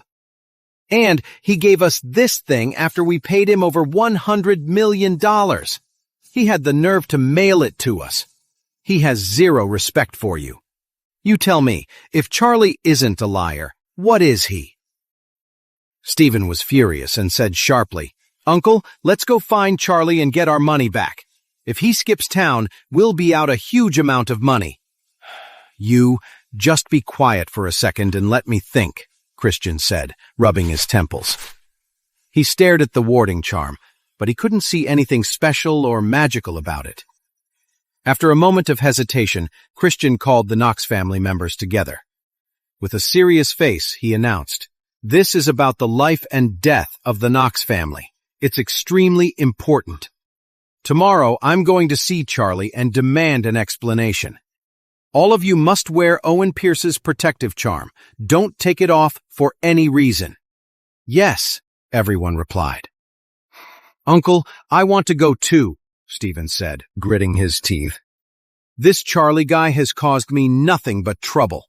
Now that I've seen his true colors, I want to be the one to deal with him." "You? Do you think you can take him on?" Christian frowned. "But if you're really set on going, you'd better bring a few bodyguards. Find out where Charlie will be tomorrow, just to be safe." He paused, and then added sternly, "And remember, I'm not telling you to bring guys to start trouble with Charlie." "I'm worried you'll do something stupid and get yourself beaten up again."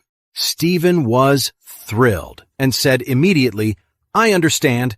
Christian said coldly, "The Knox family might not be at the very top, but we will not tolerate being scammed. If anyone tries to deceive me, they will regret it. I'm going to get to the bottom of this. If Charlie is really a fraud, pretending to be something he's not, I won't let him get away with it."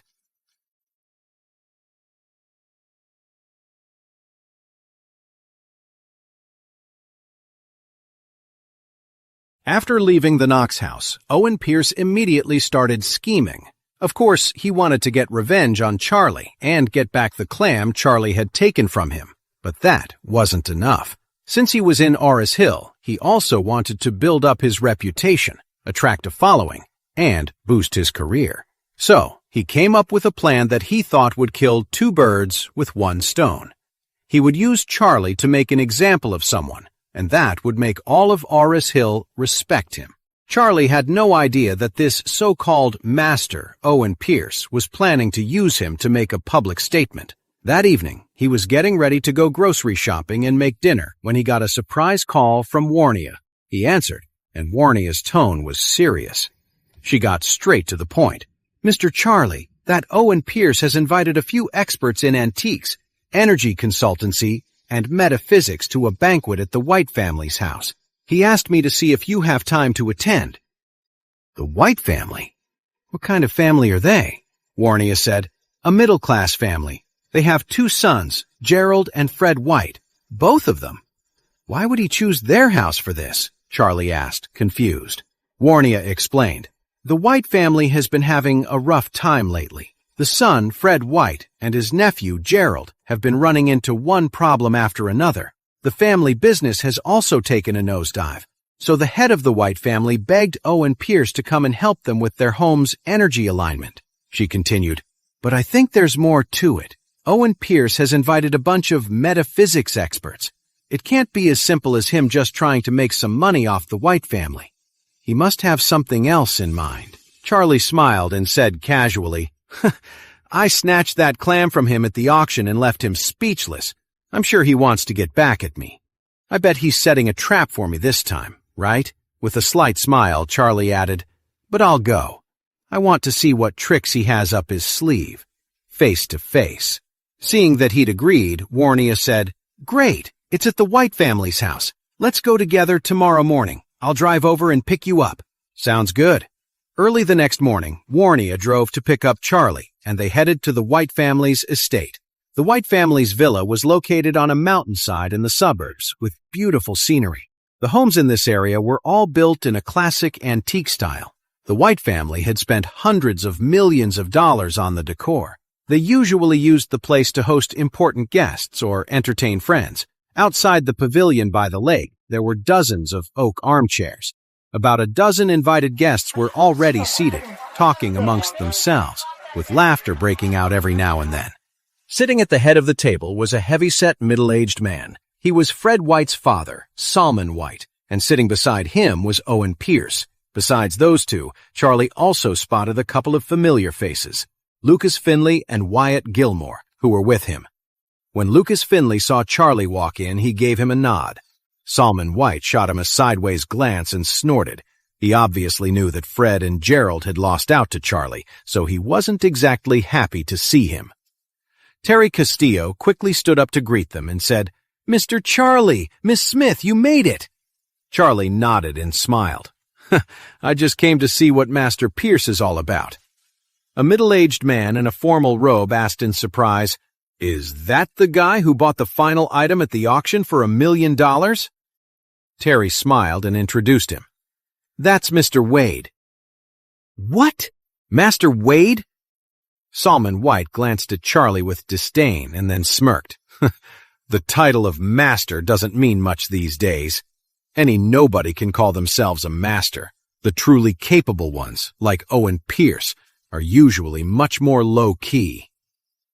As soon as he finished, an awkward silence fell over the group. It wasn't just Salmon White being rude. Most of them agreed. Charlie, with his age and casual clothes, just didn't look like a master. The other masters here were all well-established figures in the metaphysical world. The idea of calling a young guy like Charlie Master Wade didn't sit right with many of them. Owen stood up and smiled calmly. "It's quite all right. I wanted to use this beautiful place to host this banquet and get to know all of you. As for who's a real master and who's just chasing fame, well, we'll see the difference soon enough." After Owen spoke, everyone couldn't help but sneer at Charlie. They thought, this man was obviously just here for the attention. What else could it be? Warnia also frowned slightly. She knew Owen would target Charlie, but she didn't expect the atmosphere to get so tense the moment they walked in. Charlie, however, looked unfazed. He walked over to his chair and sat down. ignoring everyone around him as if he didn't notice a thing. When Solomon White saw that everyone had arrived, he spoke up. "Since everyone's here, I'll get started. Today, Master Pierce has graciously used our family's home to host this banquet. First, he wanted to get to know all of you. And second, he wanted to learn from everyone here. How do we compare?" someone asked. "Naturally, it's based on the level of our magic." At this time, Owen stood up and explained. "The rules are simple. As you all know, there are 5 disciplines in our field of metaphysics. You can choose the category you excel at and pick an opponent to compete against. To make things more interesting, the White family is sponsoring the funds. Each competition has a prize of $5 million. The winner takes the $5 million, and the loser will still receive $50,000. The rules seemed fair, and with money on the line, many people nodded in agreement. People in the metaphysical community usually keep to themselves and don't like to show their hand. But today, everyone at the banquet was a skilled practitioner. Competing against each other wasn't just a chance to see what everyone was capable of, but also a way to win some prize money. It was killing 2 birds with 1 stone. Psst, just to learn from each other? Charlie scoffed. He knew Owen hadn't organized this banquet just to show off his skills. Solomon White let the murmurs die down before continuing. However, just offering a cash prize might not be enough to get everyone excited. After all, everyone here is successful, and a few $1,000,000 isn't a life-changing amount. So, to make things more interesting, we've added another condition. The winner can either take the $5 million prize, or they can take something from the loser. The final winner will be declared the first master of the metaphysical community of this district. From now on, every practitioner in the district will have to show them respect. Any major undertaking in the district will require their consent. As soon as he finished, the entire yard fell silent. Then, a moment later, the place erupted in commotion. Many people looked visibly upset and started talking all at once. What if the challenger picks a category the other person isn't skilled in? The regional metaphysical scene has always been about mutual respect, not one person ruling over everyone. This is just a power grab. This is ridiculous. We've always done our own thing. Now we're supposed to take orders from someone else? That's insane. Besides, some of the people here aren't even from here, right? The crowd buzzed with discussion. They hadn't expected that this so-called banquet was actually a trap dinner, a scheme for Owen Pierce to take over Orwis Hill. At that moment, Solomon said, "Everyone, please calm down. Mr. Pierce is just thinking about the future of our metaphysical world. Before, we were all scattered, but now we can organize, form an alliance, and elect a leader. In the future, it'll be easier to deal with our enemies. This is a good thing. As for the categories you're not skilled in, if we're going to choose a leader, it has to be someone who is proficient in all aspects, herbal remedies, divination, and life in general to be qualified." While he was speaking, some people strongly objected, but others were starting to consider it. After all, if they won, they could take something valuable from the loser. If they came in first, they could command the entire Orwis Hill metaphysical circle. You have to understand, metaphysics is more than just an academic pursuit. There's a huge industry behind it, and it can also attract the attention of some very powerful people. The temptation of money and power is something few can refuse, and some people were already swayed. "Of course," Owen stood up and said, "I'm not forcing anyone. If you're afraid, you can back out now. But if you do, you won't get another chance to join, and you'll be completely shut out." Everyone hesitated for a moment. The risks were high, but the opportunities were huge. They were all thinking it over.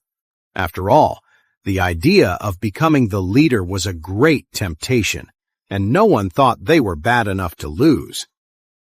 Charlie sat in his chair and said nothing. Owen's ambition was clear.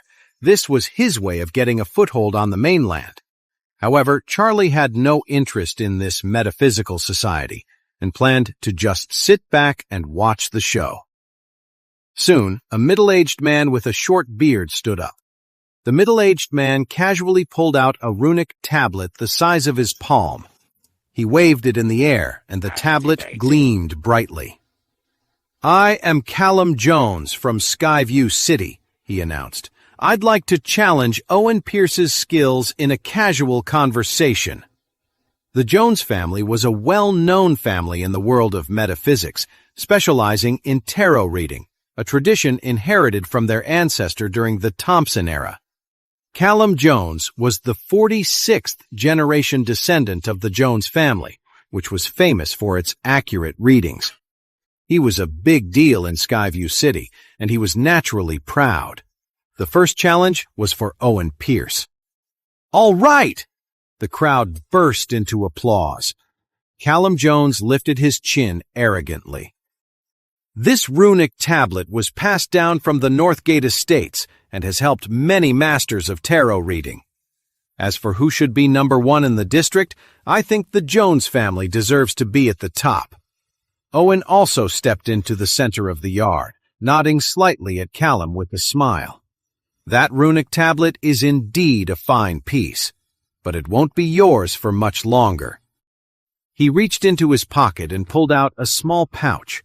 After untying the drawstring, he took out a 1-inch long piece of rune paper.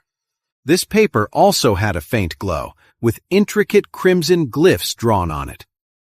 A guardian's charm! When the crowd saw this golden charm, they gasped in unison. Warnia leaned over and explained to Charlie, "The guardian's charm is made by 18 priests who chant scriptures over it for 7 to 49 days. It's blessed and purified, and it's a powerful protective charm against evil." Charlie just smiled slightly. "It's okay, nothing special." Hearing his comment, everyone turned to shoot him disgusted looks. Owen snorted coldly. "He has no real skill, but he sure knows how to talk big." Everyone knew that the protective charm was a rare treasure. It's not easy to find a group of 18 accomplished priests, and when it's being made, the timing and location have to be perfect. The failure rate for the blessing process is as high as 90%, and the one in Owen's hand was glowing with golden light. It was truly a one-of-a-kind find. "Enough talk. Let's draw a card," Callum huffed. He then made several complex hand signs, chanting an incantation under his breath. After a moment, he declared, "The reading starts now. In 15 minutes, wind and thunder will come from the west." Owen smiled faintly, and without even moving, he said, "The wind is wrapped with thunder. To be precise, this isn't natural wind, but the shockwave from an explosion, and it's man-made. It's going to lead to some jail time." Callum frowns and shook his head. "Impossible. My tarot card doesn't show anyone involved."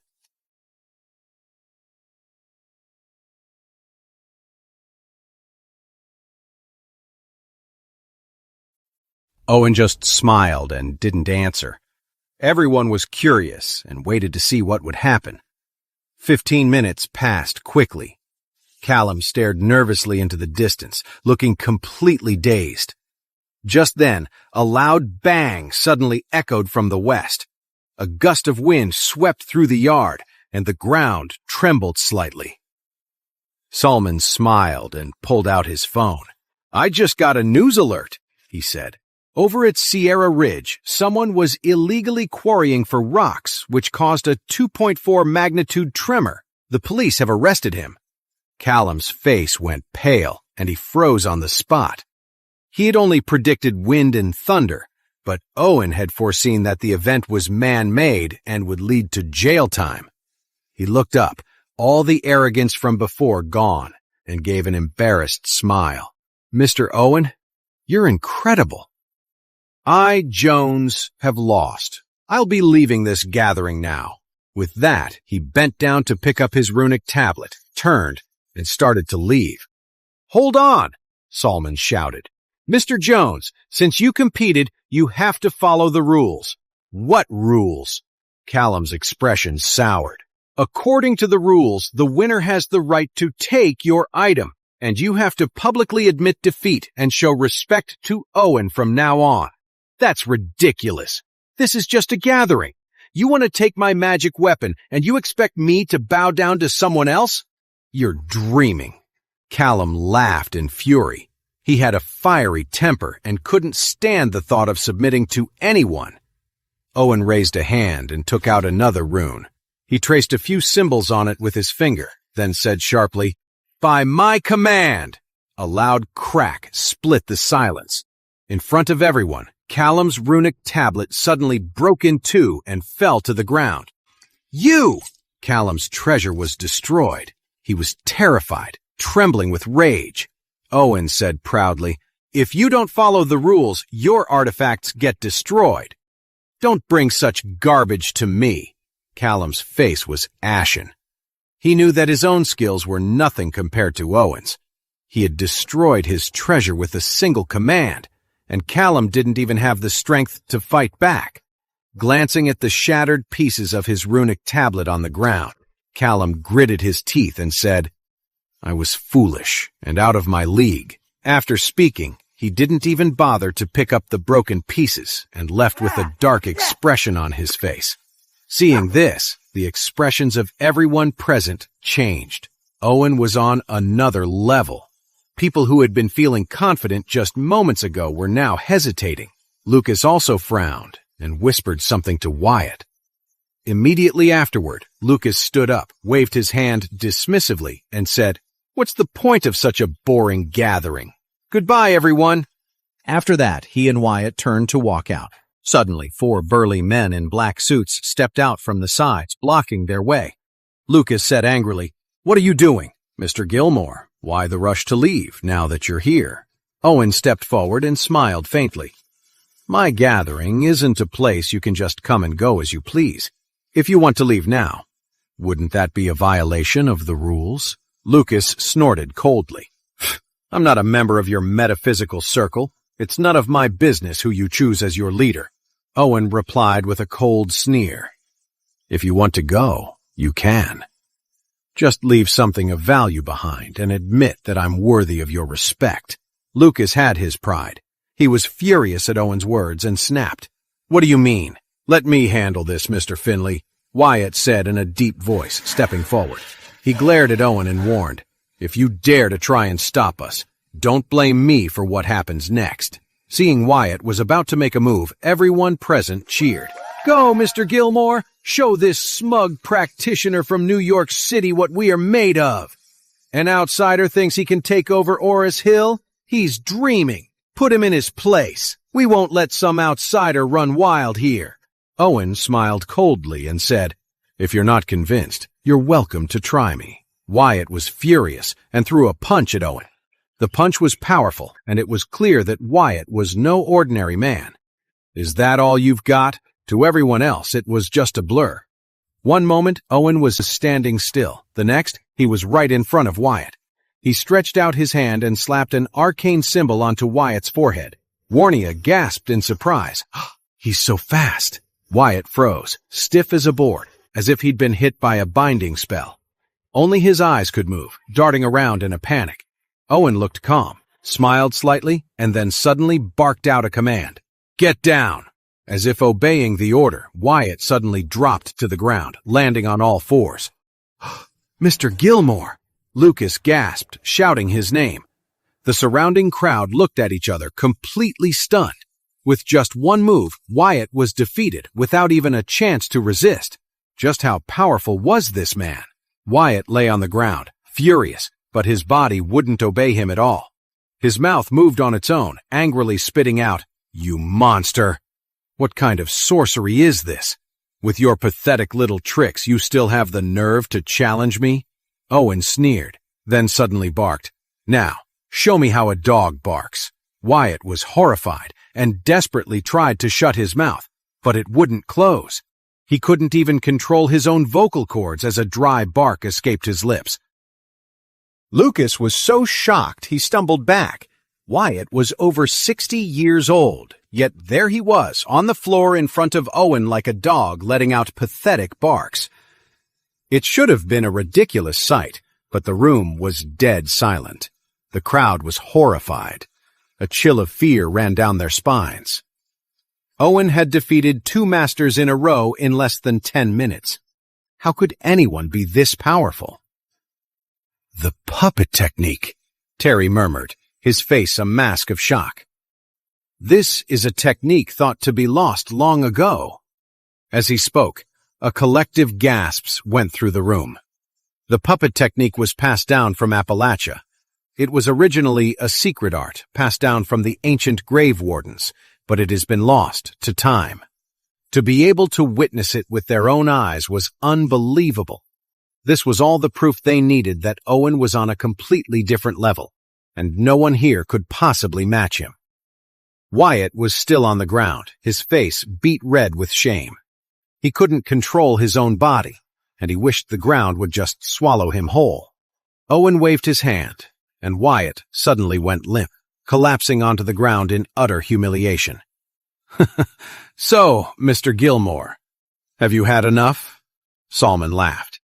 Wyatt gritted his teeth so hard that blood seeped from his gums. He muttered bitterly, "I concede." Seeing Wyatt admit defeat, the entire yard fell silent. No one dared to say another word. Then, Owen turned to face Charlie. "You stole my priceless clam the other day," he said. "Now that you've seen my magical powers, are you still going to be so arrogant?" Charlie shrugged. "Those little tricks? You call that power?" Warnia quickly grabbed Charlie's arm. "Just let it go for now," she whispered. "Owen clearly knows what he's doing. Don't get yourself killed over pride." Owen sneered. "You're young and foolish. How dare you even suggest we're on the same level? If you lose, you'll give the pearl back to me and apologize on your knees." Charlie smiled faintly. "A competition? What makes you think you're worthy of challenging me?" The color drained from everyone's faces. This kid was talking crazy. Did he have a death wish? The courtyard was deathly quiet. Warnia shot up from her seat in shock. The moment Charlie spoke those words, she knew there was no turning back. Owen was even more furious now. He walked slowly toward Charlie until he was right in front of him. "I've met a lot of people in my life," he said, "but none who were so obviously begging to die." Charlie smiled. "We'll see who's left standing." Owen's eyes turned cold, a murderous look on his face. He was about to make his move. Just then, a group of people burst through the door, looking for a fight. The leader was Stephen Knox. He saw Charlie and immediately yelled, "Charlie, you charlatan! Pretending to be some mystic to fool my uncle! You conned my family, stole our money, and used it at the auction for yourself! It took Master Owen to see right through your scam. You better hand over everything you stole, or the Knox family will make you pay!" Just as he finished shouting, Christian and Skylar walked in through the door. They heard Stephen's outburst, but were too late to stop him, and an awkward silence fell over them. Charlie gave him a casual glance, but didn't say a word. Still, that look sent a chill down Christian's spine, filling him with dread. He yelled at Stephen, and then turned to Charlie with a forced smile. "Mr. Wade, here's what happened." Christian didn't dare hide anything and explained the whole situation. When Charlie finished listening, he just frowned slightly and said coldly, "It was over $100 million. If you're having second thoughts, I can refund the money to you any time." "Oh, Mr. Wade, please don't say that. How could I dare ask for a refund? The truth is, I came here today because I've admired Master Wade's reputation for a long time and wanted to see your skills for myself." Christian couldn't tell if Charlie was the real deal or a total fraud, but he was a smart man and wasn't about to burn any bridges just yet. Even though he was flattering him, he was still hesitant.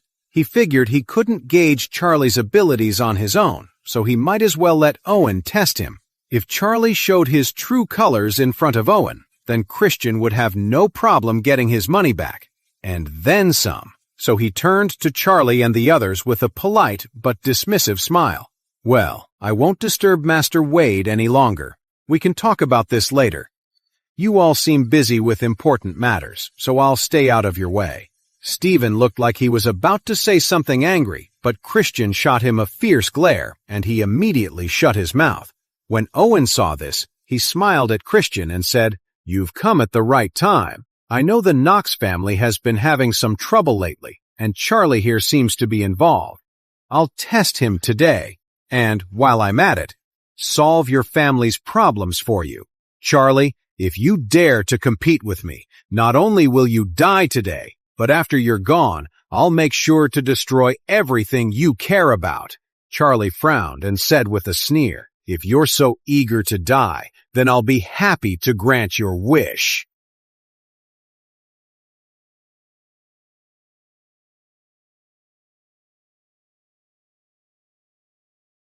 Seeing Charlie's determination, Owen sneered and said to Solomon, "It seems some people are really tired of living.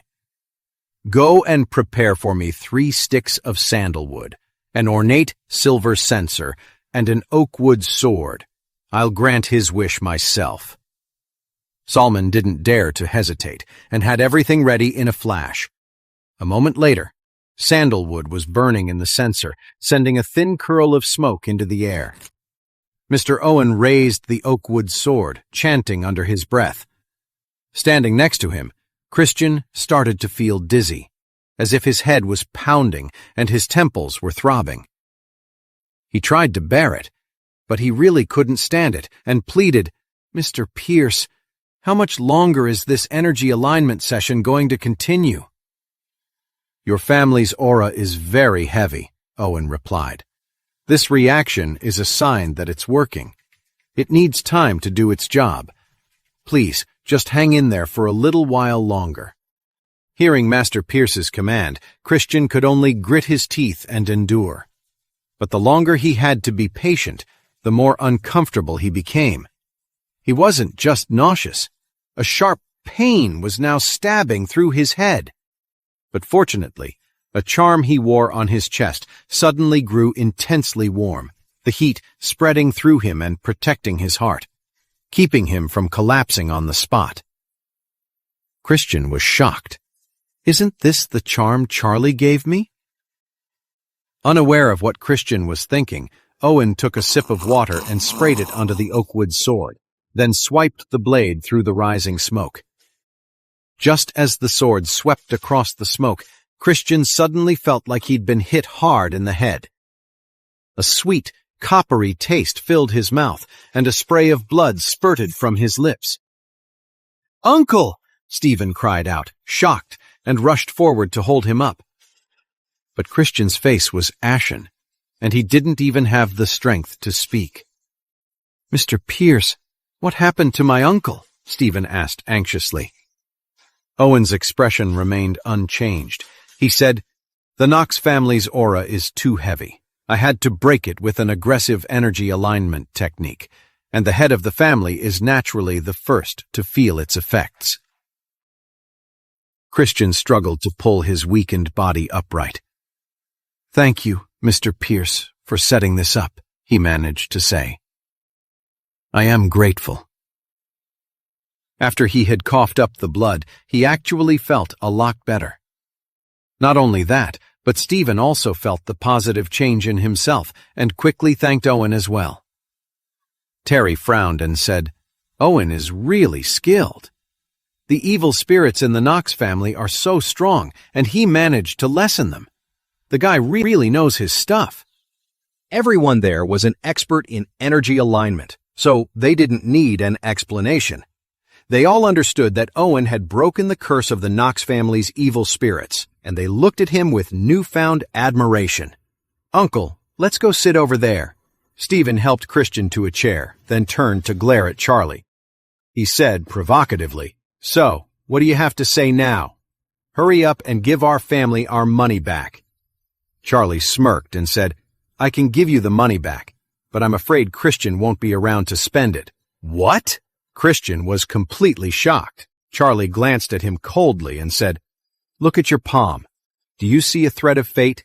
Christian's face went pale. He quickly turned his palms up and froze. He saw a faint thread of fate etched into his palm. This thread of fate started from the fate line on his palm and stretched all the way up his arm. Christian was horrified. "What is this? I didn't have this before." Charlie said coldly, "This is your fate line. The Knox family is so cursed that Owen is using your life to resolve it. In 3 days, this thread of fate will reach your elbow, and then you'll be dead. He's using the good karma you've built up over your life to change the Knox family's destiny." When Christian heard this, he was so shocked that he froze. Stephen was also panicking and quickly looked at everyone in the room. All the masters there nodded slightly when they saw what was happening. Christian wouldn't live for 3 days. Stephen dropped to his knees with a thud and begged Owen, "Mr. Pierce, please, save my uncle." Owen looked arrogant and sneered. "The spell has been cast. How can it be undone? I used Christian's life in exchange for your family's survival. You should be thanking me." Skylar also turned pale. She bit her lower lip, struggling with what to do for a long moment, then dropped to her knees in front of Charlie. "Please," she begged, "save my dad." Charlie glanced at her and said dismissively, "Since your Knox family chose to believe in Owen, this has nothing to do with me. So why are you asking me to get involved?" Skylar's eyes were red. She gritted her teeth and said, "If you can save my dad, I'll do anything you want." Charlie smiled and said, "I'm not interested." Christian also ran over, knelt in front of Charlie and cried out, "Mr. Wade, I was completely fooled. It was Stephen who tricked me." As he spoke, Christian yanked Stephen over and started slapping him hard across the face. Stephen kept dodging. Skylar also grabbed Charlie's leg and cried, "Please, just save my dad. Please." Charlie sighed and said, "All right, everyone stand up. I was just scaring you. It's nothing. Fortunately, your dad is wearing the warding charm, or he wouldn't have the strength to be slapping Stephen right now."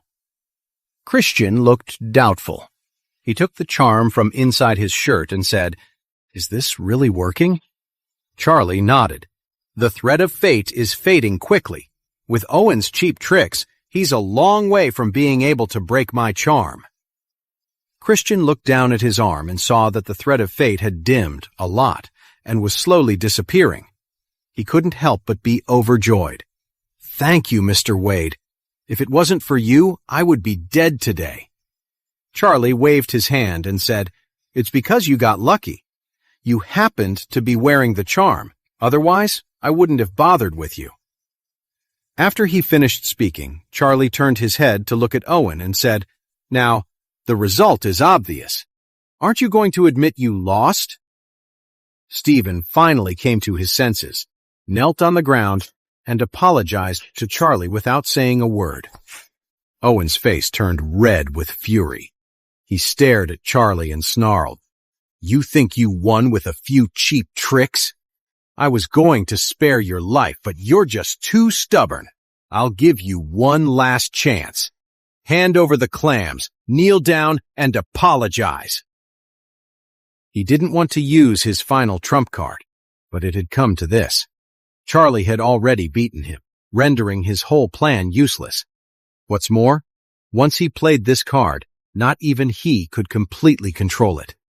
Everyone here might die. Charlie's face turned icy. "And what if I say no? You forced my hand!" Owen snapped, and as he finished speaking, he took an obsidian altar from the box beside him.